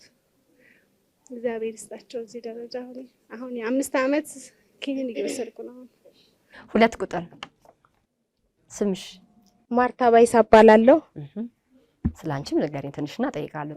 እኔ የኔ ትንሽ እንትን ይላል ማለት ካንሰር መሆኑን ያወቅኩት ከ12 ዓመት በኋላ ነው። ሰርጀሪ በ2004 ተሰርቼ ነበር። እጢ ነው ተብዬና ያ እጢ ወደ ካንሰር ይቀየር አይቀየር የሚለው ነገር ምንም እንትኑ አልነበረኝም፣ እውቀቱ አልነበረኝም እና እጢው ወጣ። ናሙናው ይመረመራል ተብዬ ቀጠሮ ተሰጠኝ ለናሙናው። የናሙናውን ውጤት ልቀበል ሲሄድ ጥቁር አንበሳ ነበር የተሰራውኝና ውጤቱ ጠፍቷል የለም አሉ። የለም ተባልኩኝ። ያው ህመም ስለሌለው ካላመመኝ ምን አመላለሰኝ ብዬ ተውኩት። ከዛም በኋላ ያንቺን እጢ ካስወጣሁኝ ከ12 ዓመት በኋላ ነው ለአሞኝ ሳይሆን ወገቤን ያመኛልና የቫይታሚን ዲ እጥረት አለብሽ ተብዬ ለዛ ክትትል ነው የሚሄደው ግሩም ሆስፒታል። ከዛን ነው በቀጠሮዬ ቀን ግሩም ሆስፒታል ሄጄ ፕሮፌሰር እንግዳ ነበር የሚያየኝና ሕክምናዬን ጨርሼ ልወጣ ስል ዶክተር ጡቴንም ያመኝ አልፎ አልፎ የሆነ የሚጠዘጥዘኝ ነገር አለ፣ አሁን ግን አያመኝም፣ ምን እንደሆነ ታየኛለህ አልኩት። ስለው እሺ አለና አየኝ። ሲያየኝ እሱ ደነገጠ። እኔ እንትን አላልኩትም። ያቺ ሰርጀሪ የተሰራችበት ቦታ ላይ እብጠት አለው። እብጠቱን አይቼዋለሁ፣ ግን ያው ስለማያመኝ ምንም አልመሰለኝም። ከዛም በኋላ አይ ይሄ ነገር መመርመር አለበት አለ። ማሞግራፍ አዘዘልኝ፣ አልትራሳውንድ ታዘዘልኝ። ከዛም በኋላ ነው ካንሰር እንደሆነ ማለት እስኪ ወደ ካንሰር እያመራ ነው፣ ግን መጀመሪያ ከውስጥ ያለችውን ናሙና አውጥተን እንይ አለኝ። እሺ አልኩኝ። ተሰራልኝ። የናሙናው ውጤት ሲመጣ 2ኛ ደረጃ ካንሰር ሆኗል አለኝ።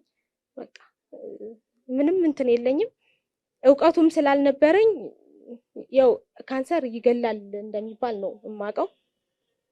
ግን እግዚአብሔር አጠነከረኝ። እኔ አላውቅም የኔ እንትን ሆኖ አይደለም፣ ግን ጠነከርኩኝ። ዶክተሩ ካንሰር ሆኗል ብሎ ለኔ ለመናገር እሱ ተጨነቀ። እኔ ግን ምንም አልመሰለኝም። ነገረኝ፣ እሺ ብዬ ዝም አልኩ። ግን ጡትሽ መነሳት አለበት አለኝ። እሺ አልኩኝ። ከዛም በኋላ ሄድኩኝ፣ ከቤተሰቦች ጋር ተነጋገርኩኝ፣ ይነሳሉኝ። ከዛም በኋላ ወሰንኩ፣ ተነሳ። እግዚአብሔር ይመስገን። ያው አሁን ዛሬ ለዚህ ደርሻለሁ። 2 ዓመት ሆኖኛል። እሰይ እግዚአብሔር ይመስገን። እሺ ምጠይቃት ጥያቄ ከካንሰር ሕክምና በፊት በጣም ተወጁ የነበረ ምግብ ከሕክምናው በኋላ ግን የተከለከልሽው ምንድን ነው? እና እስካሁን ብበላ የምትይው? ስጋ ጥሬ ስጋ በጣም ነው የምወደው እና ግን አሁንም ያው አልፎ አልፎ አልተውኩትም። እንዴ እንዳይሰሙ እነሱ ዶክተር እንዳይሰሙ። ግን በቃ ምልሽ በጣም እወዳለሁ። ቀንሻለሁ፣ መተው ግን አልቻልኩም። እግዚአብሔርማ ሁለተኛ እድል ሲሰጥ መስማት ጥሩ ነው አይደል? ጥሩ ተሞክሮ አይደለም ብዬ ነው ይሄ። እውነት ነው። ግን ስጋ ሌላ የተለየ አላችሁ? ይሄ ነው ትዝ የሚለኝ የምትሉት ከእናንተ ምግብ? እሺ ከእናንተ አለ አንዳንድ ምግብ የምትናገሩት ያቆማችሁት ከሕክምና በኋላ እና በጣም ተወዱት የነበረ? እሺ ስጭት። አንዴ ማመስገን የምፈልገው ተራለ ይቅርታ፣ ችግር የለም። ፕሮፌሰር እንግዳ አበበና ዶክተር ሳምራዊት ጣሰው በእኔ ህይወት ውስጥ ትልቁን ድርሻ አላቸው። በእውነት ማለት ኬሞቴራፒ ስወስድ አልወስድም ሁሉ ብዬ አስቸግር ነበር። አልወስድም ብዬ በስንት ትግል በቃ ለምን ይሄ እኮ ምንም ማለት አይደለም፣ ቀላል ነው፣ በቃ እንዲጎትተው ማለት ነው ወደ ኬሞቴራፒ የሚያመጡኝ የነበረውና በምክራቸው፣ በትብብራቸው፣ በገዛቸው፣ በሁሉም ነገር ያልተለዩኝ ፕሮፌሰር እንግዳ አበበና ዶክተር ሳምራዊት ጣሰው በጣም በጣም በጣም አመሰግናለሁ። እግዚአብሔር ይስጥልኝ እላለሁ። እናመሰግናለን። እሺ ስምሽን ልተዋወቅ። ስሜ ዙልፋ መሐመድ ይባላል። ዙልፋ መሐመድ። አዎ። እሺ የትኛው ምግብ ስል የሆነ ነገር ያልሽ ነበረ? ጣፋጭ በጣም እጠቀም ነበረ እና እሱን አሁን አቁሜያለሁ። ከነም ማለት አልጠቀምም። ስኳር ያለው ነገር በአጠቃላይ አልጠቀምም አሁን ላይ ክልክል ስለሆነ ማለት ነው። እስኪ በዛው ደግሞ ስላንቺም ደግሞ እንስማ። ኦኬ እኔ በጊዜ ደርሼበታለሁ። 1 ደረጃ 2 ደረጃ ሳይደርስ ማለት ነው የደረስኩበት። በዛ እድለኛ ነኝ። አዲስ ህይወት ረብል ዓለሚን አልሐምዱሊላህ ለከል ሐምድ ይሄን እድል ሰጥቶኛል። አሁንም ሁሉም በዚህ ዙሪያ ያለውን ሰው እንድትበረቱ የተከለከላችሁትን እንድትከለከሉ ላለሁ ይሄን ማስተላለፍ ፈልጋለሁ። አመሰግናለሁ። እንዴት አወቅሽ? አወቅሽ ግን አሁን እነሱ ብዙዎች ሁሉም በሚባል ደረጃ እብጠት አለ ነው። እኔ ከልጄ ጋር ስላፋ ይረግጠኛል። ሲረግጠኝ ቦታው አመመኝና እሱን ቼክ አደረኩኝ። ሲያመኝ ትንሽ ነበረች እብጠቷ። በሳምንቱ ነው የመጣሁት። አልቆየውም ማለት በፊትም እፈራለሁ እንደዚህ አይነት ነገሮች ላይ ተሳታፊ ነኝ። ለካንሰር ህሙማን በየቀኑ 2 ብር እንትን የሚለውን 5 ዓመት ይሆነኛል ያን መሳተፍ ከጀመርኩኝና እከታተላለሁኝ። በዛ ምክንያት ልክ እንትን ሲለኝ ሳየው ነው ወደ ሕክምና የመጣሁት። በጊዜ ደርሼበታለሁ። አልሐምዱሊላህ። አሜን። እግዚአብሔር ይመስገን። አሜን። እሺ ቁጥርሽን በዛው ልወቅ። ስንት ቁጥር ነሽ? 3 ቁጥር። 3 እሺ እሺ እንግዲህ የህክምና ሂደቱን ይገባኛል። በጣም አስቸጋሪ እንደነበር ከባድ እንደነበር ግን ዛሬ ደግሞ አልፎ ስታዩት እነዛ ቀናት እኮ ብላችሁ ልትስቁ የምትችሉባቸው ቀናት ይኖራሉ ብዬ አስባለሁኝና ለልጆች ወይ ለቤተሰብ እንደዚህ ለጓደኛ የምታዋሪው አስቂኝ ገጠመኛለሽ ከዛ በኋላ ነበር? አስቂኝ ገጠመኝ የምለው ሰው ነው አምጥቶልኝ እቤት እንድጠቀም ባቅላባ ነው ልበላው ፈለኩና ደግሞ ተመልሼ ፈራሁኝ። ፍራቻ አይቼው ስቄ ከድኛ ያለፍኩኝ። በጣም በቃ ለኔ ራስሽን ተቆጣጠርሽበት ስለ ራሴን የተቆጣጠርኩበት። እሺ ሌላ ገጠመኝ ካላችሁን እያሰባችሁ ትጠብቁኛላችሁ። ድንገት ስለሆነ የጠየቅኳችሁ። እሺ ወደ እሳቸው ልሂድ። ስሞትም አልበል። እኔ መርሻ ተፈራ እባላለሁኝ። ይሄኛው ካንሰርን እንትን ስል ወድቄ ነው እብጠቱን ያየሁት። ወድቄ ከ1 ወር በኋላ ጡቴ ላይ የሆነ ትንሽዬ እባጭ ነገር ወጣ። ከዛ ሐኪም ቤት ሄድኩኝ። አሜን ሆስፒታል ሄድኩኝና ስታይ ካንሰር ሆኖብሻል፣ ምርመራ ተመርምሬ ማለት ነው ካንሰር ሆኗል ብሎ ሲለኝ ለልጆቼም አልተናገርኩኝም፣ ለቤተሰብም አልተናገርኩ ፈርቼ ስለነበረ ቀጥታ ሄጄ ወደ ገዳም ነው የሄድኩት። ገዳም ቆይቼ ከዛም በኋላ ይሄ ነገር እኮ ለሰው አወራለሁ እዛ ላሉት ሰዎች፣ አይ ሕክምናም እኮ በአንድ ላይ ብሄድ ጥሩ ነው ዝም ብለሽ አትለፊው ምናምን ሲሉኝ መጣው ተመልሼ ማለት ነው። እዛው አሜን ተመልሼ ስመጣ መነሳት አለበት አለኝ። አሁንም እንትን አላልኩትም። 16 ፍስለታ ነበረ ኪዳነ ምሕረት ገባሁኝ። ከዛ ቆይቼ በድርጅት ነበረ ሕክምና ስታከም የነበረው። ከዛ ለዶክተሩ ነገርኩት። ዶክተር ይነሳ ተብሏል፣ ምን አባቴ ይሻለኛል ስለው አይ መነሳት ካለበት መነሳት አለበት ብሎ ሲለኝ እሺ በቃ ከአሜን ሆስፒታል ፈርቻለሁኝ ወደ ሌላ ሆስፒታል ላከኝ ብዬ እንትን ምንድነው ስሙ ኮሪያ ሆስፒታል ሄጄ ዶክተር ታደሰን አግኝቻለሁኝ። እሱ በቃ ሁሉን ነገር መክሮኝ 6 ኬሞ እዛ ወስጄ ከዛም በኋላ አቅሜ አይችልም ድርጅታችን ኪሳራ አሳይቷል ተብሎ ሲዘጋ ዶክተር እኔ አቅሜ አይችልም የሚረዳኝ ሰው የለም፣ ስለዚህ በመንግስት ሆስፒታል እንድታከም ሪፈር ጻፍልኝ ብዬ ወደ ጳውሎስ ሆስፒታል ጽፎልኝ ብዙ ረድቶኛል። ሳላመሰግነው አላልፍም በዚህ እንትን እና ከዛ እዚህ መጣሁኝ። በጣም በጥሩ ሁኔታ ነው የተቀበሉኝ። እዚህም 2 ጨመርኩ፣ 8 ኬሞ ወሰድኩ። ጨረር ታዘዘልኝ። ጨረሩንም ወስጄ ለዚህ ቀን ለዚህ ሰዓት እንድናገር እንድመሰክር አብቅቶኛል። ክብር ለመድኃኔዓለም፣ ክብር ለእናትና ልጁ። አመሰግናለሁ። እሺ ስንት ቁጥር ነው ያዙት? 4 እሺ ከጽናት ማህበር ከእናንተ ውስጥ በጣም በጽናቷ የሚቀኑባት መንፈሳዊ ቅናት ማለት ነው በጣም ጠንካራ ሴት ማናት? ሁላችሁም ጠንካራ ናችሁ፣ ግን እንደው ለየት ብላ ወደፊት የምትመጣ ሴት ማናት? አይ ሁሉም ጠንካራዎች ናቸው፣ ግን ላመሰግን ማነው በጣም ጠንካራና ለዚህ ለጽናት ማህበር ያበቃችን ጠንካራ ነው ብዬ የምላት ብዙውን ጊዜ የማያት ፈልቅ እሳቸው ናቸው። ይሄው መነሳት ይቻላል። ከምን አንጻር ነው እሷ ጀግና የሆነችው? አርጊያት ማነው ሁኔታውንም ያሳለፈችውንም ታሪክ ስትናገር በቃ እኔም እንደምድን በቃ እንደሷ እንደምሆን አሁን ያለሁበት ደረጃ 3ኛ ደረጃ ነው ተብሏል። ግን ህመሙ አሁን እግዚአብሔር ይመስገን እሷን እንትን ብዬ በቃ አልቀርም። በጣም ከነሱ ጋር መለየት አልፈልግም። ሁሉንም ሰው በቃ እንደውም ብችል ሁሉንም ሰው ደውዬ ብጠይቅ ሁሉ ደስታዬ ነው። ሳያቸው እንኳን አገናኘን፣ እንኳን ለዚህ ቀን አደረሰን ሳይለየን እያልኩኝ ብዙ ደሰታለሁ። በቃ አይኔም ባየሁ ቁጥር አመሰግናለሁ። እናመሰግናለን። እሺ እህቴ ልታወቅ ስም? ዚነት ይባላል። ዚነት። እሺ የአባት ስም? ዚነት ይመር። ዚነት ይመር። እሺ አንቺንም የተወሰነ ታሪክሽን አጫውችና ወደ ጥያቄ ሄዳለሁ። እሺ እኔ ያው መጀመሪያ እኔ ሞቅ ነገር ነው የሚለኝ እና ፀሐይ ሲመታኝ ይሞቀኝ ነበር። የማቃጠል ስሜት ብቻ ነበረ እና ወዳው ነው እኔ መሄድ የጀመርኩት እና እዚህ ክትትል ነበረኝ። እዚሁ መጣው። አልትራሳውንድም አዩኝ፣ ሲቲ ስካንም አዩኝ። ኖርማል ነው ለአመት ከ6 ወር ያህል ማለት ነው። እና የሆነ ቀን እባጭ ነገር አገኘው። ኢትዮ ጠቢብ ሄድኩኝ ቀጥታ ማለት ነው። እዚህ ያው ቀጠሮ ረጅም ነበረ። ከዛ ሄድኩኝ። እዛ እንደሄድኩኝ ናሙና አዩ፣ አልትራሳውንድ አዩ።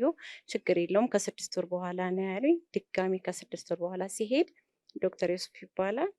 አይ ይሄ ነገር በኋላ ከምንጸጸት እጤዋን ብቻ አውጥተን ለምን እሷ ላይ አንሰራም ማየት አለብኝ፣ አሁኑኑ ማውጣት እችላለሁ ሲለኝ አይ እኔስ አስቤበት ልምጣ ብዬ መጣሁኝ ማለት ነው። ቤት ከሄድኩ ቀጥታ እዚህ መጣሁ። እዚህ መጥቼ እኔ የግል ልጄ እንደዚህ የሆነ ነገር ያሳያል አሉኝ ነው ያልኳቸው ማለት ነው። ከዛ እንደዛ ስል አልፈራሽም? አልደነገጥሽም? አንቺ አልደነገጥሽም? አልፈራሽም? እኔ ያው ፍራቻው አለ ደግሞ እኔ በጣም እፈራው ነበር ሀቂቃ ማለት ነው። እፈራለሁ እና ለሰዎችም አዝናለሁ። በጣም እፈራዋለሁ በቃ ሀቂቃ እና ልክ እንደዛ አይነት ጥርጣሬ ሲኖር በቃ በጣም ነው የፈራሁትኝ። እዚህ መጥቼ እንደዛ ስላቸው ናሙና አዘዙ። ምን ናሙና አዘዙልኝ? አልትራሳውንድ እና አሁንም ምንም እንትን የለውም። መጀመሪያም የተነሳሁት ሲቲ ስካን ላይ ኤፒኤንኤ ይታይ ይላል ማለት ነው። እዛ ላይ ትንሽ ስህተት የተፈጠረው ያየኝ ሐኪም አላዘዘልኝም ነበረ። ከዛ ከአመት በኋላ ነው ከእንደገና እሱ ነገር ተሰራ። ማመሰግነው ሐኪም ማለት ይሄንን የተባበረችን ዶክተር ማርታ ትባላለች። ዶክተር ማርታ ትባላለች ላይ ኮሌጁ ጋር ማለት ነው። እና አየችኝ። እባጩን ካየችው በኋላ በጣም ትልቅ ነው። 3 ጊዜ ነው ልብሴን ያስወለቀችኝ ማለት ነው። በጣም አየችኝና አዘነች በጣም። ለምን በቃ ዶክሜንቴን አየሽ ገብታ ምናምን ለምን እስከዚህ ድረስ ለምን ምናምን አለ። ተጸጸተች ማለት ነው። አየችኝ በደንብ አየችኝና በቃ ዚነት አለችኝ። አሁን ወረፋ ቀጠሮ ረጅም ቀጠሮ ሊቀጥሩ ስለሚችሉ ይሄ ውጤት እንደደረሰ በቴሌግራም ላኪልኝ አለችኝና ላኩላት ማለት ነው። ልክ ናሙናው እንደደረሰ ስልክላት አስታውሳለሁ። ጁሙአ ቀን ነው የዛሬ አመት ነገ ረመዳን የተባለበት ቀን ነውና የዋዜማ ቀን እኔ ይሄን ውጤት ያወቅኩበት ቀን ነበረ እና ያስፈራ ነበረ በጣም ማለት ነው። እና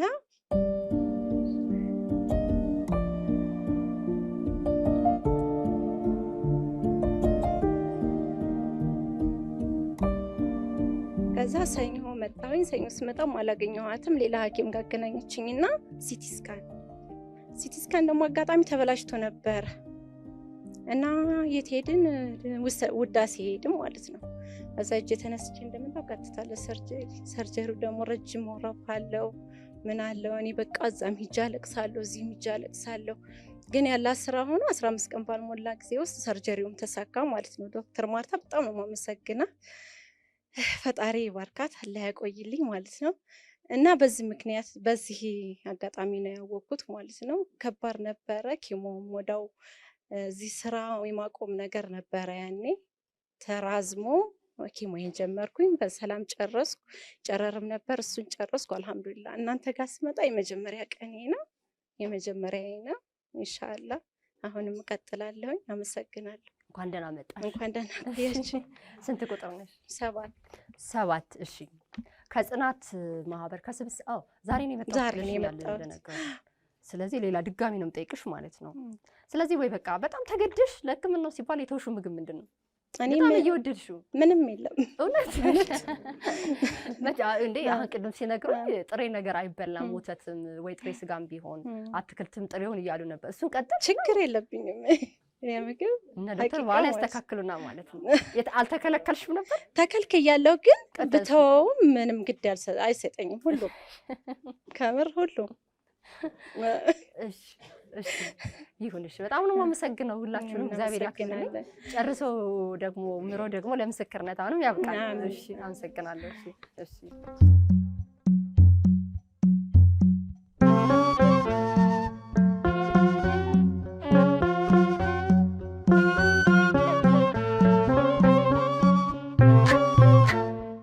ዶክተር አብዱን መጋበዝ አለብኝ ይመስለኛል። ምክንያቱም ከቆይታችን እኔም 1-2 ጥያቄዎች ስላሉኝ በየቤቱ ነው ይሄን እንዲከታተሉም ደግሞ እንዴ እንዳይሉ ስለምፈልግ ማለት ነው። ዶክተር ድጋሚ ልጋብዝህ ነው። የመጀመሪያው ጥያቄ ሁሉም ስንጠይቃቸው ሁሉም ባይሆንም አብዛኛው እስካሁን ስጠይቃቸው መጀመሪያ አካባቢ ነፃ ነው ተብዬ ሂጄ ነበረ ይላሉና 1-2 ነፃ መባል ምን ያህል አስተማማኝ ነው? ተደጋጋሚ ክትትል የምትሉትን ነገር ትንሽ መልክ እንታስተላልፍ ስለፈለኩ ነው። እነሱ እንደዛ አይነት ነገር ስላስተላለፉ ቅድም እንዳልኩት የካንሰር ሕክምና በሀገራችን እያደገ እየመጣ ነው ያለው። በፊት የነበሩን የምርመራ አይነቶች በጣም ትንሽ ነበሩ፣ እንደ አማራጭም አስተማማኝነታቸውም ዝቅተኛ ነበረ። ለዛ ነው ስለዚህ ዛሬ ላይ በጣም የተሻለ ቦታ ላይ ነው ያለ ነው። ካንሰርን ዲያግኖስ አለማድረግ ወይም ደግሞ አለማወቅ በጣም ቀንሷል። ይሄ እንደ ሀገርም እንደ መንግስትም እንደ ኮሌጅም እንደ ሆስፒታልም እኛም እየተማርን ስንመጣ እያደገ የማወቅ እድላችን ከፍተኛ ሆኗል ማለት ነው። ስለዚህ በፊት አሁን ለምሳሌ ቅድም አንድ እህቴ ስትል ነበረ ኮር ተወሰደልኝ። ኮርኒድል ባዮፕሲ ይባላል። መጀመሪያ ድሮ ኮርኒድል ባዮፕሲ የሚባል የለም። ናሙና ሲወሰድ ጡት ላይ እብጠት ሲኖር ከብጠቱ ላይ በኦፕሬሽን በቀላል ሰርጀሪ ናሙና ከዛ ተቆርጦ ይወሰድና ለምርመራ ይላካል። ያ መርፌው ስለሌለን ማለት ነው። ወይም ደግሞ በመርፌ በኖርማል በሲሪንጅ ይወሰዳል። ሲሪንጅ በሚወሰድበት ጊዜ ሚስ ልናደርግ ወይም ደግሞ እያለ በሽታው ላናገኝ የምንችልበት እድል አለ። ለዛ ነው ስለዚህ 100% ስላልነበር ማለት ነው። ከዛ አሁን እንዳልኩሽ የፋሲሊቲዎቹ እያደጉ እውቀታችንም እያደገ የምርመራ ሂደትን በደንብ እየጠነከረ ሲመጣ አሁን ኮርኒል ባዮፕሲ ይባላል። ተለቅ ያለ መርፌ ነው እንደ ከብጠቱ ላይ በደንብ ቦጨቅ አድርጎ ናሙና የሚወስድ ማለት ነው። ስለዚህ በሽታው እያለ ላናገኝ የምንችልበት እድል በጣም ዝቅተኛ ነው። ይሄ አንደኛው መንገድ ነው ናሙና መውሰድ። ሁለተኛ ካንሰርን ዲያግኖስ ስናደርግ ለምሳሌ እህቶቻችን እንዳሉት መጀመሪያ ሁሌ የሚያዩት እብጠት እንዳለ ወይም ደግሞ በሆነ አጋጣሚ ራሳቸውም ሊያዩት ይችላሉ። እኛም በሆነ አጋጣሚ ልንመረምር እንችላለን። ስለዚህ አንድ አይነት ምርመራ አይደለም የምንጠቀመው። የአካል ምርመራ እናደርጋለን፣ ታሪክ እንወስዳለን። ከዛ በኋላ እድሜያቸው ከ35 ወደ 40 ከዛ በላይ ከሆነ ደግሞ ማሞግራፊ የጡት ራጅ የሚባል ምርመራ አለ፣ እሱ እናደርጋለን። እነዛን አልትራሳውንድ እናደርጋለን። ይህን ሁሉ ካደረግን በኋላ ነው እንዳልኩሽ ናሙና መውሰዱ ሌላ እንዳመ። ስለዚህ እነዚህን ስትደማመሪያቸው ሚስ ልናደርግ ወይም ደግሞ በሽታው እያለ የለም ልንልበት የምንችለው እድል በጣም አናሳ ነው። ቅድም እንደተባለው የግንዛቤ ጥረቱ ከማህበረሰባችን ወይም ደግሞ ከእናቶቻችን ከእህቶቻችን ብቻ አይደለም። የባለሙያው ራሱ የግንዛቤ ጥረት ነበረ በፊት፣ አሁን እየተሻሻለ ነው። በፊት እንዳልኩሽ የመጀመሪያ ጡት ላይ አብጦ ስናይ ካንሰር ነው ብለን ላናስቡሉ እንችላለን። የበፊቱ እሳቢያችን ማለት ዛሬ ላይ የማህበረሰቡን ግንዛቤ ስለጨመረ መጀመሪያ የምናስበው ጡት ላይ ስንትን ሲሆን ጡት ካንሰር ይሆናል ብለን እናስብና ምርመራውን በዛ ልክ ይሆናል። ስለዚህ እንዳልኩሽ እያለ የለም የሚባልበት እድል በጣም ዝቅተኛ ነው። ምናልባት ግን ሁሌ እነዚህ ምርመራዎች ሲደረጉ የኦፕሬተር ዲፔንደንት ናቸው፣ ወይም ደግሞ ሰውየው እዛ ያለው ባለሙያ ያለው የእውቀትና የብቃት ልክ ይወስነዋል። ስለዚህ ምን ጊዜም ቢሆን ምርመራ 100% አይደለም። ግን እየለመን እየሰራን ስንመጣ ሚስ የማድረግ እድላችን በጣም ዝቅተኛ ይሆናል። ለዛ ነው ሁል ጊዜ እንዳልኩሽ አንድ አይነት ሕክምና አንድ አይነት ምርመራ ብቻ ሳይሆን ሁሉንም ነገሮች ከግምት ውስጥ በማስገባት በሽታውን የማግኘት እድላችን እናደርጋለን። የለም እንኳን የሚባልበት ደረጃ ላይ ከደረስን በጣም እርግጠኛ መሆን አለብን። እኔ አለ ከሚል የበለጠ የለም የሚለውም ያስጨንቀኛል። ቢኮዝ ሚስ ብናደረግ ኢማጂን ቅድም እህቴ እንዳለችው ነው ከ12 ዓመት በኋላ ስትመጣ ካንሰሩ ተመልሶ መጥቶ ምናምን እናገኛለን። ያ ማለት ያችን ስህተት ላለመስራት በጣም በጣም መጠንቀቅ ያስፈልገናል። እና አሁን ላይ እንደዚህ አይነት ኢንሲደንቶች ብዙ አያጋጥሙንም። የሚያጋጥሙንም እንዳልኩሽ በጣም ትንንሽ ክሊኒኮች ሂደው ተገቢውን ምርመራ በደንብ ካላደረጉ እነዚህ ነገሮች ሁሌም ሊያጋጥሙ ይችላሉ። ሁለተኛ የተነሳው ላይ በሐኪሞች የሚከለከሉት ነገር አለ አይደለ? ይሄን አታድርጉ የሚባሉ እሱ የሕክምናው አንድ አካል አይደለም ወይ? አንዳንዶቹን ስሰማ አይ በራሴ ማድረጋቸው ነበሩ አይነት ነገር አለ። ምናልባት የአመጋገብ ሂደቱ ወይ ደግሞ አጠቃላይ የአኗኗር ስልታችን ራሱ የሕክምናው ሂደት አይደለም ወይ? እውነት ነው። የመድኃኒቱን ሲወስዱ እንግዲህ ቅድም እንደሰማሽው መድኃኒቱ የራሱ የሆኑ የጎንዮሽ ጉዳቶች አሉት። አካል ላይ የሚያመጣው ለውጥ አለ። የስነ ልቦናቸው ላይ የሚያመጣው ጫና አለ።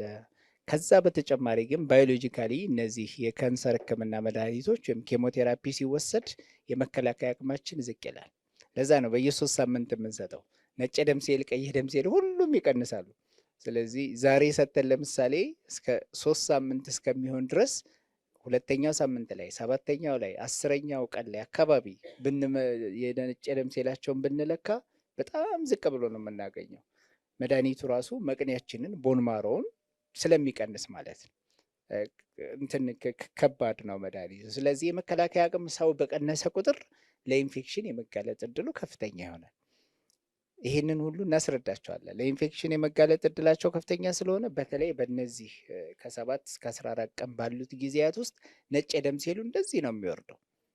ስለዚህ በዛ በሚወርድበት ሰዓት ለምሳሌ ጥሬ ስጋ ቢበሉ፣ ጥሬ ወተት ሳይፈላ ቢጠጡ፣ አትክልትና ፍራፍሬ ንጽህናው ሳይጠበቅ ቢወስዱ፣ ቲማቲም፣ ሰላጣ እነዚህን ነገር ቢወስዱ ለኢንፌክሽን የመጋለጥ እድላቸው ከሌላው ሰው ከፍ ያለ ነው። ስለዚህ የምንመክራቸው ምንድን ነው? ቤዚካሊ የካንሰር ህክምና ለጡትም ለሌሎችም ሲወሰድ እንደየመድኃኒቱ የሚከለከሉ ምግቦች ያወሳሰድ ሁኔታዎች አሉት። ግን ጀነራሊ የሚከለከል ምግብ የለም። ሁሉንም ምግብ መመገብ አለባቸው። መቅኔያቸው እንዳልኩሽ ልክ ከ14ኛው ቀን ጀምሮ 21ኛው ቀን እስከምትደርስ ድረስ ደሙን ጨምሮ ኖርማል ላይ የሚያደርስልን ምግብ ሲመገቡ ነው። ስለዚህ ምግብ መመገብ አንደኛው የካንሰር ህክምና አካል ነው። ምግብ አለመመገብ አትችሉም ነው የምንላቸው እንደውም ስንመክር ማለት ነው። ነገር ግን እንዳልኩሽ እነዚህን የተወሰኑ ጥንቃቄዎች ማድረግ፣ ለምሳሌ ሲወስዱ ጨጓራ ያማል፣ ምግብ ሽታ ሁሉ ያስጠላቸዋል። ሽታው ማየት ሁሉ ሊጠሉ ይችላሉ እያሉ ነበር አንዳንዶች። እንደ ነፍሰ ጡር ምግብ ሲሸት ሁሉ ያስጠላቸዋል፣ ግን አለመብላት አይችሉም። ስለዚህ ሲበሉ ትንሽ ቶሎ ትንሽ እንደጻለች ትንሽ ቶሎ ይበላሉ። በዛ ላይ ደግሞ ቅባት ለምሳሌ እኛ ሀገር አሁን የተለመደ ነው፣ በዓለም ነው። ቅቤ አለ፣ ምናምን አለ፣ ስቦ አለ፣ ስጋው አለ። እነዚህ ነገሮች የማቅለሽለሽ እና እንትኑን ይሄ ምግብ ማስጠላት እንትኑን ይጨምሩታል። ስለዚህ እኔ የምላቸው ታካሚዎች ምንድን ነው ሞክሩና የሚመቻችሁን ነገር ውሰዱ። ነገር ግን በዚህች አትሊስት ከ7 እስከ 14 ባለችው ቀን ጥሬ ነገር አትሊስት አትውሰዱ። ጥሬ ማለት ስጋ ጥሬውን ወተት ሳይፈላ አፍልተው መጠጣት ይችላሉ። ስጋም መብላት ይችላሉ እስከ በሰለ ድረስ። ቲማቲም፣ ሰላጣ እነዚህ አብስለው መጠቀም ይችላሉ።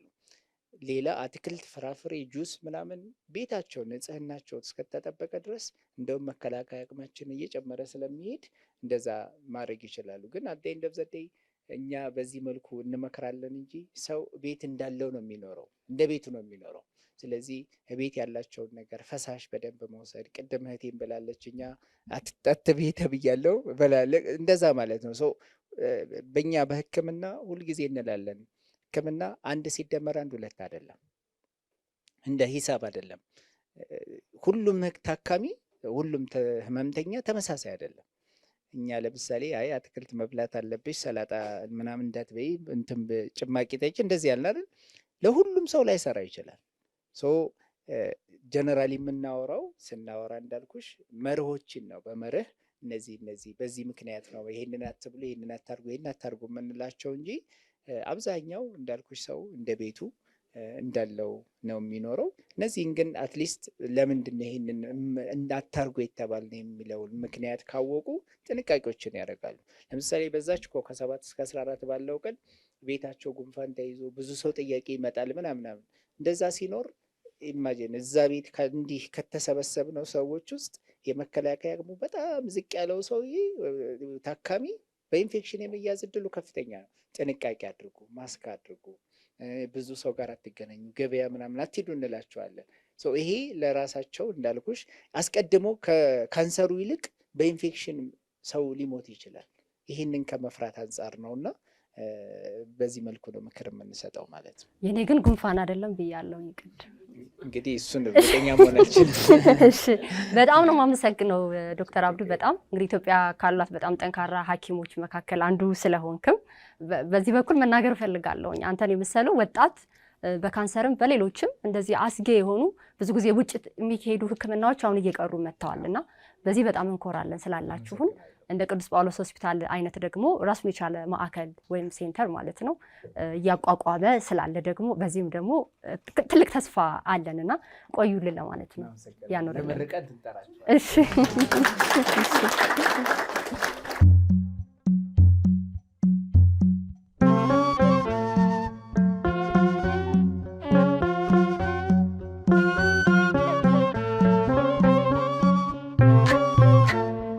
ሲስተር እንግዲህ ደጋግሜ እያነሳው ነበረ 100 በላይ በጣም ጽኑ የሆኑ ሴቶች አንቺን ጨምሮ ማለት ነው ሰብሰብ ብላችሁ ስለ ካንሰር እያስተማራችሁ ነው ያላችሁት። እርስ በርስም ደግሞ እየተጋገዛችሁ ነው ያላችሁት። እኔ አንድ በልሻ ፋውንዴሽን ባዘጋጀው መድረክ ላይ ነው አንቺን ያየሁሽና ስትናገሪ እንዴ 100 በላይ ካንሰርን አሸንፈው የቆሙ ሴቶች አሉ እንዴ ብዬ ነው እኔ በጣም የተገረምኩትና ሐሳቡ እንዴት መጣ? ራሱ እንደው በዚህ ደረጃስ ቁጥር አለ ብሎ ማሰብ አይከብድም ከምንሰማው አሸባሪ ነገር አንጻር ብዬ ነው ቅድም እህቶቻችንም ሲያነሱ እንደነበሩ። አዎ ሐሳቡ ያው እኔም የካንሰሩ ተጠቂ በመሆኔ ግን ላስብ የቻልኩት እንዳልኩት ቅድም እንደገለጽኩት በኤችአይቪ ላይ ከህፃናቶች ጋር ሰራ ነበረ።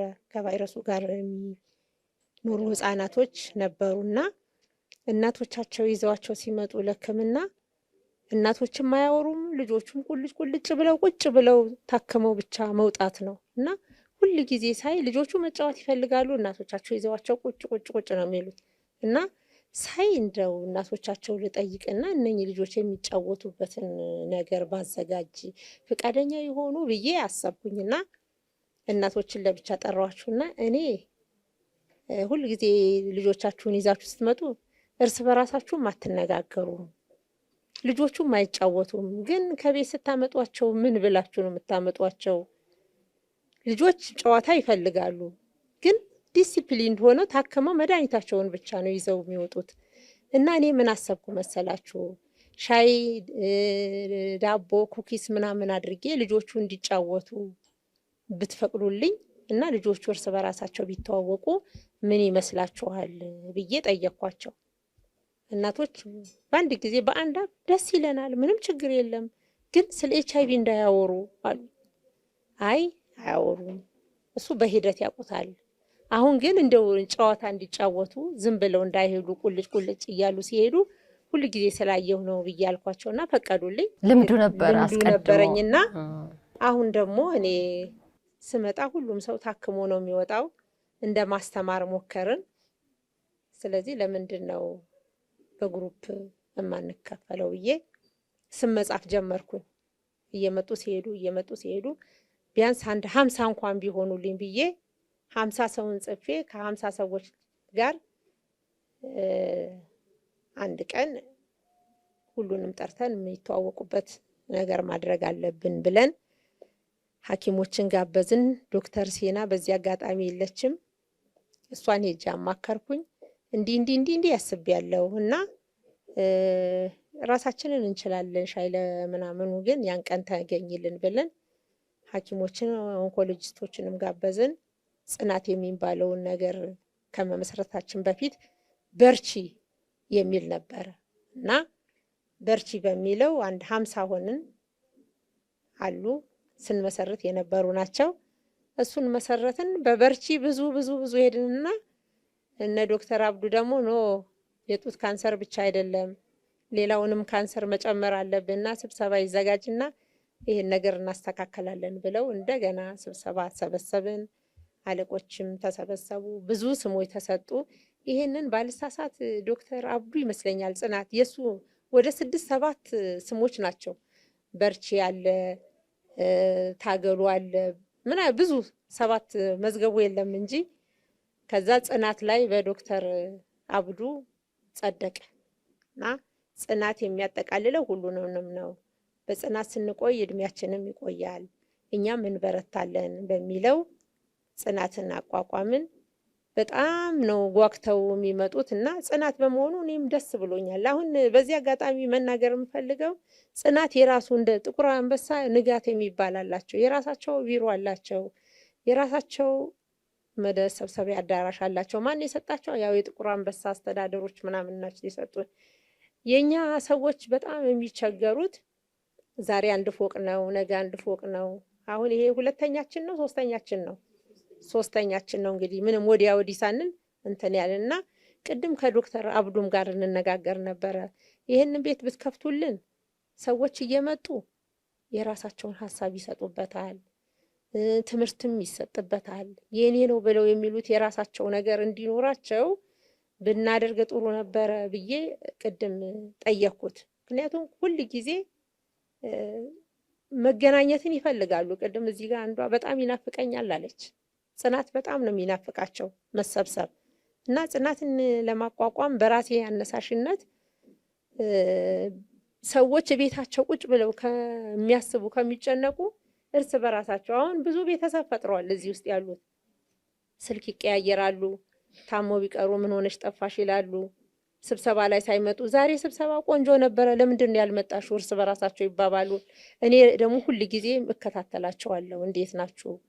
ምን አዲስ ነገር አለ? ስለ መድኃኒት እርስ በራሳቸው ያወራሉ። አንዱ የሌለውን አንዱ ይረዳል። ትራንስፖርት የሌለውን ሰው እዚህ እርስ በራሳቸው ዛሬ በትራንስፖርት ሺጂ ብለው የሚሰጡ ሰዎች አሉ። ስማቸው እንዳይገለጽ ይፈልጋሉ። እርስ በራሳችን በጣም እየተረዳዳን ነው።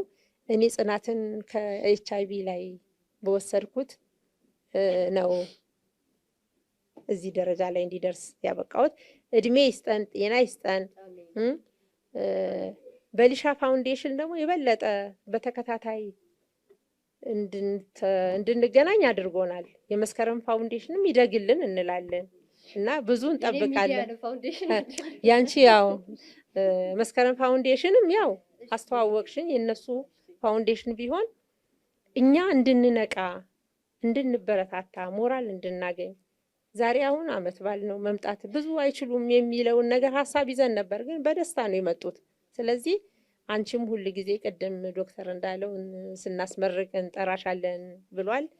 እኛም ደግሞ ቶሎ በልና አንተ ነህ ያለህንና ቶሎ የሆነችዋን ነገር ክፈትና ሲጀመር ከዛ በኋላ ይቀጥላል ብዬ እንደውም ቅድም ከህፃናት ሕክምና እንትኑን ካየነው አንጻር ትንሽ ክፍል ውስጥ ስንጀምር ይሰፋልናል እና ቶሎ አስጀምርና የኛንም ቁርጥ አሳውቀን እኛ እንደሆነ ብለን እና በጣም አመሰግናለሁ መስከረምዬ። ቁልፍ አስረክበን ነው የተባለን። እሺ አንዳንዴ ብቻ ስለጠየኳችሁ አንዳንድ አጭር ጥያቄ ጠይቃችኋለሁ። ከአንቺ ልጀምር ከፈልጋ ካንሰር መጀመሪያ አላውቀውም ብለሽ ነበረ። አሁን ላይ ሁለት ስታስቢው ስለ ካንሰር ከባዱን ነገር ብዙ ሰምተናል። ቀላሉ ነገር ምንድን ነው? መዳን ይቻላል። ያው ታመሽ መዳን እንደምትችይ ነው። ቀለል ያለው እሱ ነው። ሌላው ግን ከበድ ያለው ሂደቱን ያው ሳይሰለችው መቀበል ነው። በጸጋ መቀበል ትልቁ ነገር በጸጋ መቀበል ነው። የተሰጠንን መክሊታችን ተቀብለን እንድንድን መልፋት ነው። ሌላ ነገር የለውም። ቤተሰብስ ድጋፍ ውስጥ ከምን መሆን አለበት? ቤተሰብማ ትልቁ ድጋፍ ከቤተሰብ ነው። ቤተሰብ ጭራሽ የካንሰር ታማሚ እንዴት ነው ስታናግሪው ነው ደስ የሚለው። እንድታጫውቹ ይፈልጋል። ብቸኝነትን አይፈልግም። በካንሰር የታመመ ሰው ብቸኝነት ከአንድ ትልቁ በሽታው ብቸኝነት ነው። ብቸኛ ከሆንሽ ታስቢዋለሽና በሽታው ያምሻል። ግን ከጠግሽ ያለ ሰው ካናገረሽ፣ እንዲህ ካለሽ፣ ካወጋሽ፣ አንዳንድ ነገሮችን ካለ በቃ የመዳንም አንድ ተስፋ አለሽ። ሁለተኛ ደግሞ በሽታውን መቋቋም በቃ እድናለሁ ብለሽ ታስቢያለሽ። የዕለት ዕለትም በቃ አንድ ቀን እንኳን ሰው ሲያጫውትሽ ከዋለ የሁለት ቀን እንትንሽ ነው መድኃኒትሽ ነው። ሰው በጣም ነው አይደለም በማቴሪያል ድገፋ ነውና እንዲሁ ዝም ብሎ እንኳን በዋጋሽ አንቺ ጤናማ ትሆኛለሽ። ጤናማ ትሆኛለሽ ነው ዋናው ትልቁ። ያው ሰው በጣም ያስፈልጋል። ገንዘቡን ቀርቶ ሰውነት በሰውነቱ ሰው ያስፈልጋል አይደለም ገንዘቡ። እሺ አመሰግናለሁ። እሷ እሺ በመጀመሪያ አመሰግናለሁ። ማለት በካንሰር ታክመን መዳን እንችላለን።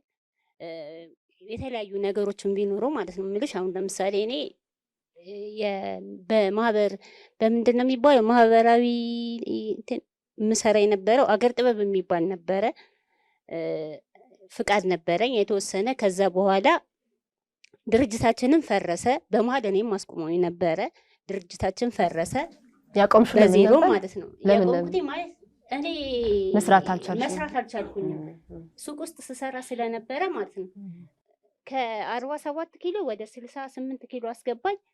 ሲያዩኝ በቃ የፈረንጅ ላም በይኝ። አምሮብኛል። ውስጤን ግን ራሴን የማውቀው ከዚህ እዚህ መሄድ አልችልም፣ ይደክመኛል። ከዛ በኋላ ከጨረስኩ ኬሞን እንደጨረስኩኝ መድኃኒዓለም ነው 4 ወር እንትን ያልኩት ማለት ነው ጸበል። ግን እግዚአብሔር ይመስገን ማለት እኔ በራሴ ኖሮኝ ሳይሆን የሰፈሪ ሰዎች ማለት ኬሞ ስትወስጂ ሲቲ ስካን እንትን ስትይ በጣም ብዙ ብር ነው እንትን የሚልሽ ማለት እኛ ደግሞ ምንም የለንም። ግን እግዚአብሔር ይመስገን ለዚህ በቅቻለሁ። አሁን ደግሞ ፍጻሜዬን ያሳምርልን። መዳን ይቻላል። አንቺ ማሰብ ያለብሽ ምንድነው ሰው የሚልሽን አለመስማት። አሁን እኔ ለምሳሌ በጣም የጎዳኝ የነበረው ማለት ነው ታመሜ ከስተመሬ ናት መጣች ጠየቀችኝ። እኔ ደግሞ ማንም ሰው እንትን እግዚአብሔር ይመስገን ነው የምለውና ትግባ አልኳቸው። ከዛ ማዘር እንትን ናት ሳሎን ናት ኬሞ አለችኝ። እንዳትወስጂ ነው ያለችኝ። ምክንያቱም ጓደኛዬ ኬሞ ጀምሮ 4ኛ ዙር ላይ ሞተ። የሱ ታሪክ ሌላ ነው። አለማስቀየም ሳይሆን እሺ ነው ያልኳት። ግን የሱ ታሪክ ሌላ ነው። የኔ ደግሞ ህይወት እንትን የሚለው መድኃኒዓለም እግዚአብሔር ብሎ ከሆነ ቀሪ በስሞትን በእንቅፋት ሞታለሁ። ግን ጠንካራ ከሆንን ራሳችንን ካበረታን ከመድኃኒዓለም ጋር ካንሰር ይዳናል። ይሄ ጽናት ደግሞ እህቶቻችን አንድ ሰው ቢቀር ለምን ብለን ተደዋውለን እድሜና ጤና ይስጣት ሲስተር ዘውድነሽን፣ ዶክተር መሐመድ አልመጣም፣ ዶክተር መሐመድን፣ ዶክተር ይስሐቅን በጣም አመሰግናለሁ። መድኃኔዓለም ክርስቶስ ደግሞ ድነን ጨርሶ የለም ተብለን ደውለን ለምስክርነት ያብቃል። እግዚአብሔርን አመስግናለሁ። አሜን አሜን። እኛም ዳግም ያገናኛል። እሺ ካንሰር ቀላሉ ነገር ምንድነው? የቤተሰብስ ድርሻ የሚለው ካንሰር ቀላሉ ነገር ማንኛውም ሰው መጥቶ ገብቶ ጠይቆን ይሄዳል።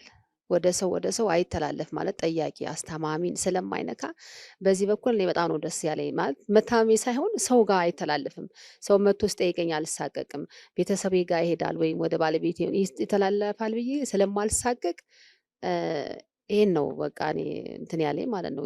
ስቃው በግሌ ነው ያለው፣ ወደ ሰው አለመሸጋገሩ በዚህ ይሄ ነው ጥሩ ብዬ የማስበው። ቤተሰብ ግን አልደረሰውም። የስነ ልቦና የኢኮኖሚ ያለ የኢኮኖሚ እንዳለ ነው። ዋናውን እናንተ ብትይዙ ኢኮኖሚ እንዳለ ነው። አሁን እኔ ብዙ እግዚአብሔር ይመስገን እኔ ሰውም ይሰጣል። በሽታው ሲመጣ ብዙም ያጣሁት ነገር አለ፣ ብዙም ያገኘሁት ነገር አለ። የማልጠብቀው ሰው ያልጠበቁ ሰው ሁሉ ለሕክምና ሁሉ ረድቶኛል። እግዚአብሔር ይመስገን። እድሜ ለልጆቼ ለባለቤቴ። ዋናው አስታማሚ ነው በሽታውን እንድናገገም የሚያደርገው። ፊት ጠቆር ካለ ትንሽ ነው የሚከፋው። በቃ ትንሽ ስለሚከፋ ግን እንደኔ እንደ ቤቴ ትንሽም ስናገር የሆነ ስበሳጭም ይረዳኛል። ባለቤት የሚያስታምመኝ ይረዳኛል። ልጆቼ ይረዱኛል። እግዚአብሔር ይመስገን። ሌላውን ተዋለሁ። እኔም ለእነሱ ስል መዳን አለብኝ ብዬ ስለማስብ ያለውን ነገር ተዋለሁ። ስለዚህ አሁን አስታማሚ ይረዳን ብዬ ነው የማስበው። ወደ ሰው አለመተላለፉን ሰው ገብቶ ወጥቶ ጠይቆ እንዲወጣ እሱ አለመኖሩ በጣም ቀላል ያደረገልኝ እሱ ነው ብዬ አስባለሁ። እኔ ማለት ነው ኢኮኖሚ እንዳለ ሆኖ ማለት ነው። እግዚአብሔር ይመስገን እስካሁን አለን። ብዙ አካላዊ ለውጦች ያስከትላል ካንሰር አይደለ? አዎ። በጣም ላንቺ ያስደነገጠሽ ነው ያልጠበቅሽው የትኛው ነበር? ያልጠበቅኩት 96 ኪሎ ሆንኩኝ። አበጠ ሰውነቴ፣ ንፍትፍትፍት አለ። በቃ አሁንማ ሽንት ቤት ቁጭ ብዬ እንዴት ልነሳ? የህዝብ ሽንት ቤት ነው የምንቀመጠው። ብድግ ብዬ ቁጭ ስል ከግድግዳው ጋር ተጋጭቼ መለስና ወደኋላ እታጠፋለሁ። ሽንት ቤቱ ተዘግቷል። ማንን ልጥራ ደግሞ ራቆቴን ሰው ልጥራልና ከብዙ ትግል በኋላ ግድግዳው ወፍሬያለሁ። ለሽንት ቤቱ አስጨንቄዋለሁ እና እንደምንም ታግዬ እወጣለሁ። እሱን አረሰውም። በቃ ለምን በጣም ወፈርኩኝ። በጣም የሚያቀኝ ሰው እንዲህ ሰላምታ የሚሰጠኝ ሰው ዝም ብሎ አልፎ ሲሄድ እሱም እርግጥ ጠፍቼበት ነው ማለት ካለኝ ሰውነቴ 96 ኪሎ ማለት በጣም አብጧል። ሰውነቴ ነጭ ሆኛለሁ። እያነከስኩ ነው የምሄደው። ሆዴ አብጧል። ብቻ ግን እግዚአብሔር ይመስገን ያ ሁሉ ነገር አልፏል። ያንን ነገር አረሰውም። ሽንት ቤት የምጋጨው ነገር አረሰውም። እግዚአብሔር ይመስገን አሁን ደህና ነኝ። እግዚአብሔር ይመስገን። ቀሪውን ደግሞ ፈጣሪ እያሳምረዋል ብዬ አስባለሁ። እግዚአብሔር ይመስገን።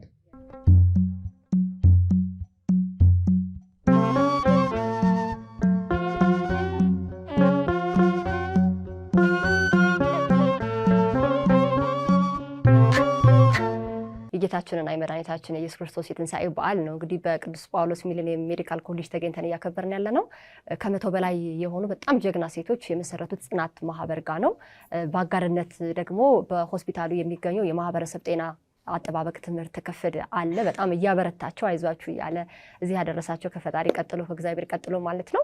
ያን በተመለከተ የሚያደርጉት እገዛ ምንድን ነው የሚለውን ደግሞ ቀረብ ብላ አብራ የምታስተባብረውን ሲስተር ኤልሳቤትን ወደ መድረክ ጋብዛለሁ። በጣም እያስተባብርሽ ነበረ እና ከዚህ በፊትም እነሱ ጋር እነ ሲስተርም ጋር ስደውል ኤልሳ ይላሉ። በጣም ቅርብ ናችሁ። ያው ከክፍሉ አንጻር የኛ ክፍል ሄልዝ ሊትረሲ ነው፣ የህብረተሰብ ጤና አጠባበቅ ክፍል ነው የሚባለው። ይሄ ክፍል ከተመሰረተ አሁን 2ኛ ዓመታችንን አክብረናል። ምንድነው ያው እንደ ቤተሰብ ሆነናል። ያው ሁሉም ነገር ስለተባለ እኔ የምጨምረው ነገር የለም። ሲታመሙ ችግር ሲያጋጥማቸው እዛ ቴሌግራሙ ላይ አዳርገንሻልና ታይዋለሽ። ያው ብዙ ነገር አለ፣ ብዙ ነገር ይጠያየቃሉ እና እንደዚህ የደመቀ በዓል ስናከብር ግን የመጀመሪያችን ነው እና ያው ለኛ ልዩ ነው አይደል? ከዚህ በፊት እንደዚህ የደመቀ የትንሣኤ በዓል አክብረን አናቅም። እና አሁን ግን በዚሁ እንቀጥላለን። ሞሊድም እንደዚህ ሲመጣ ኢዳል የሞሊድም ጋብዝን ደግሞ እናከብራለን። እሺ እና በጣም ደስ ብሎኛል። እንኳን አደረሳችሁ። የትንሣኤ በዓል ልዩ የትንሣኤ በዓል ነው። በቅዱስ ጳውሎስ ሆስፒታል ማክበራችን ደግሞ ልዩ ያደርገዋል። ሁሉም ተገኝተዋል። ሁልጊዜም በነገሮቻችን ማይለየን ዶክተር አብዱ ነው። ብዙ ነገሮችን ጥሎን የመጣውና ትናንትና ስነግረው የምችልበት ሁኔታ የለም ግን እሞክራለሁ ብሎ ያው ማታ 3 ሰዓት ተኩል ሁሉንም ነገር ጨርሶ ነገ እገኛለሁ ሲል በጣም ነው ደስ ያለኝ። አመሰግናለሁ ዶክተር እና ጓደኞቼም አሉ እዛ ጋር ያው በብዙ ውጣ ውረድ ውስጥ ቅድም ጀምሮ አይተሻል። ይሄንን ነገር በማስተካከል ብዙ ነገሮችን በማስገባት አብረን አንድ ላይ ለመስራት ሰላም በደህና ባላችሁበት እናመሰግናለን። እና ያው ይሄንን ይመስላል። አመሰግናለሁ። ያው ከዚህ በኋላ እንደማትለይን ሌላም ጓደኞችሽ እንደዚህ ሌላ ሚዲያ እየጋበሽ እንደዚህ አብረን በዓላቶች ብቻ ሳይሆኑ ወር በገባ በመጀመሪያው አርብ ነው ሁሌ የምንገናኘውና እዛ ፕሮግራም ላይ ሁሌ እንድትገኙልን ከዚህ የበለጠ እንድንሰፋ እንድንበዛ ምኞቴ ነው እና ብዙ አዳዲስ ሰዎች መጥተዋል። የደወልኩላቸው ሰዎች መጥተዋል። አክብራችሁ ስለመጣችሁ በጣም አመሰግናለሁ። ሁሌ አትቅሩ። በዚህ ፕሮግራም ብቻ ሳይሆን ሌላም ጊዜ እንደዚህ እየመጣችሁ እንድናከብር ቃል እንድትገቡልኝ ፈልጋለሁ። አመሰግናለሁ። መልካም በዓል ይሁንልን። በልሽ ፋውንዴሽን ዶክተር ዮርዳኖስ ከዛሬ ጋር ሁለተኛ ጊዜያችን ነው ይህንን ነገር ስናከብር። ያለምንም ቅሬታ ነው ሁልጊዜ ሀሳባችንን የሚቀበሉት። አመሰግናለሁ። መስኪ አንቺንም በጣም አመሰግናለሁ። ለበልሻ አመሰግናለሁ። አንቺንም በጣም አመሰግናለሁ። ሲስተር ዘውድነሽ፣ ሌሎቻችሁም እናቶቼ፣ እህቶቼ እግዚአብሔር ጤና እድሜ ይስጣችሁ። አብረን ረጅም አመት በዓል ብዙ አመት በዓሎችን እናከብራለን። ፋሲካን ገናን ብቻ ሳይሆን ቅድም እንዳልኩት ኢዳል ፈጥርንም ሞሊድንም ብዙዎችንም አብረን እናከብራለን። ስለመጣችሁ ጊዜያችሁን ስለሰጣችሁን በጣም እናመሰግናለን። ዶክተር ቤቴሌም አመሰግናለሁ። ዶክተር አብዱ በድጋሚ አመሰግናለሁ። ዶክተር አብዱ ሶስተኛ አድርጊለት ወይ ብዙ ነገሮችን ትቶ ስለመጣ አይ እኛም እናመሰግናለን። ትናንትና አንድ ጥያቄ እየጠየኩሽ ነበረ። በጣም ካሉት ውስጥ የሚገርምሽ ነገር ምንድነው? ከነሱ ውስጥ በጣም በቅርበት ስለምታውቂያቸው እያልኩ ነበር። ወይ በታሪክ ደረጃ ሊሆን ይችላል። እንዴት አንዳንዴ የለም ብዙ ሰዎችን ታሪክ ስንሰማ እኔ በሷ ቦታ በሆን እኮ ይከብደኝ ነበረ ልንል እንችላለን። እና የሁሉም ገራሚ ቢሆንም ውስጥሽ የቀረ አይነት ነገር አለ? ልክ ነሽ። የሚበላለጥ ታሪክ የለውም። ሁሉም ከባድ ነው ማለት ሁሉም ቦታ ላይ እኔ በሆን ኖሮ ብለሽ ታስቢው በጣም ከባድ ነገር ነው። አካላዊያቸውን ነው የሚያጡት። ጡት ደግሞ ብዙ ነገር ነው አይደል? ብዙ ለሴት ብዙ ማለት አካላችን ነው፣ ውበታችን ነው እና ብዙ ነገራቸውን አጥተዋል። ግን ምንድነው ይሄንን ሁሉ ነገር አሳልፈው እዚህ ተገኝተዋል ማለት ዓለም እንደዚህ አሸብረቃ የምትሄደው ብዙ ጊዜ በሴቶች ዋጋ መክፈልነትና መስዋዕትነት ነው። ይሄንን አምናለሁና እናንተ ጀግና ናችሁ። ያው ሁሌም እንደምላችሁ የሁሉም ታሪክ የሚያሳዝን ነው። የሆነ ጊዜ ሳይኮሎጂስት ሐኪም ነበረ የሚያስተምረን ዶክተር እሸቱ የሚባልና እዛ ላይ በጣም ብዙ ሰው ነው ያለቀሰው። ማለት ብዙ ታሪካቸውን ሲነግሩን በብዙ ነገር ውስጥ ነው ያለፉትና በጣም የሚያሳዝንም የሚያስከፋም አለው። ግን ያው ሁሉም ነገር አልፎ ዛሬ እንደዚህ ተገናኝተናል። ያው ማበላለጣው ታሪክ ይላል። በጣም አመሰግናለሁ። እሺ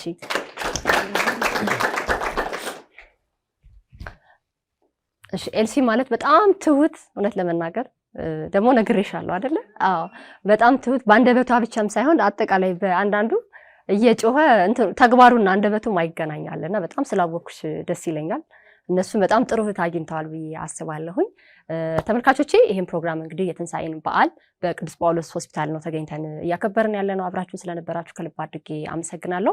ይህን ፕሮግራም እንግዲህ ከቅዱስ ጳውሎስ ሚሊኒየም ሜዲካል ኮሌጅ ከጤና አጠባበቅ ትምህርት ክፍልና ከበልሻ ፋውንዴሽን ጋር በጋራ ያዘጋጀ ነው። በጣም ጠንካራ እናቶችን፣ ጠንካራ እህቶችን ታሪካቸውን ሰምታችሁ በተለይ ደግሞ በዚህ ህመም ውስጥ ያላችሁ እህቶች፣ እናቶች፣ አባቶች፣ ወንድሞች፣ ህፃናት እንግዲህ ካንሰር እድሜንም የሀብት ደረጃንም ጾታንም ዘርንም ማይለይ ነውና ብዙ ትኩረት ስላልሰጠነው ነገር ግን ደግሞ አውቀንም ሆነ ሳናውቅ በእያንዳንዳችን ቤት እያንኳኳ ስለሆነ ነው እንደ መስከረም ሚዲያ ይሄን ፕሮግራም ማዘጋጀትም የፈለግነው። ብዙ ነገር እንዳገኛችሁና ራሳችሁ አሁን ቅድም እኔ ታሪካቸው ሲነገር ጸጉሬን ሳበጥር እንደዚህ ሳደርግ ሲሉ እኔ ራሴን ብዙ ነገር እያሰብኩ ነበር እያስተዋልኩ ነበርና በተለይ እህቶች በኢትዮጵያ እንግዲህ ከፍተኛ ቁጥር ያለው የጡት ካንሰር ስለሆነ ዛሬ ብዙ ግንዛቤ አግኝታችሁ በአስቸኳይ ቅድሚያ ሰጣችሁ ራሳችሁን እንደምታድኑ ከእግዚአብሔር በታች ማለት ነው ተስፋ አደርጋለሁኝ። ከብካቢ ኢቨንቶች አሉ። መዘምራን በጣም ኦርቶዶክሳዊ የሆኑ የተለያዩ ሁነቶችን ያዘጋጃሉ። ሰርግ ብትሉ ክርስትና ብትሉ በጣም ብዙ ስርዓት ያላቸው እያደጉ የመጡ ወጣቶች ናቸው። ዛሬም በዓላችንን ለማክበር እዚህ ስለተገኙ በጣም አድርጌ አመሰግናለሁ። አሁን የመጨረሻ የምስጋና ቀናችን ነው ዛሬ። ምክንያቱም ጌታችንና መድኃኒታችን ኢየሱስ ክርስቶስ እንግዲህ በሞቱ ሞትን ድል አደረገ ብለን የምናከብረው በዓል ነው። እነዚህ ጀግና ሴቶቻችን ደግሞ ያን የጨለማ ጊዜ ከፈጣሪ ጋራ አብረው በርትተው የቆሙበት የብርሃን ቀናቸው ስለሆነ ነውና የተገናኘ ነው። በምስጋና እንዘጋዋለን። ከብካቦችን ወደ መድረክ ጋብዛለሁ።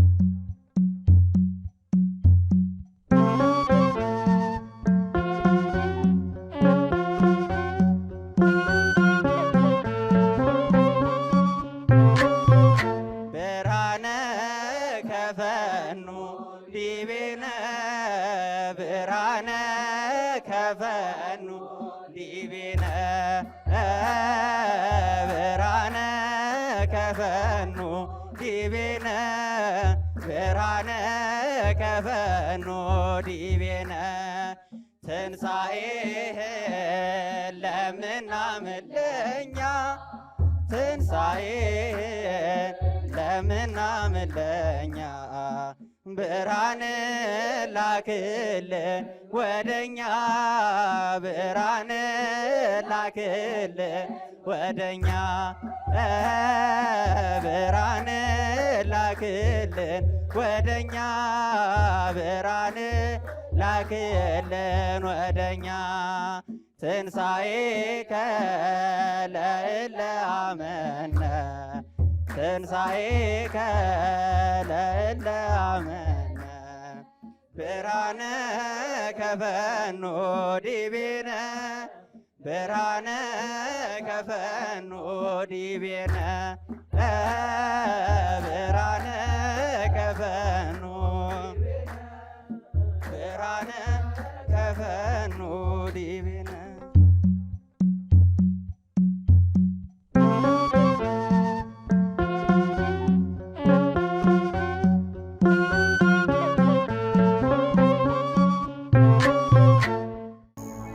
መስከረም ሚዲያ የዘመን ድልድይ ሰብስክራይብ ያድርጉ፣ ለሌሎችም ያጋሩ።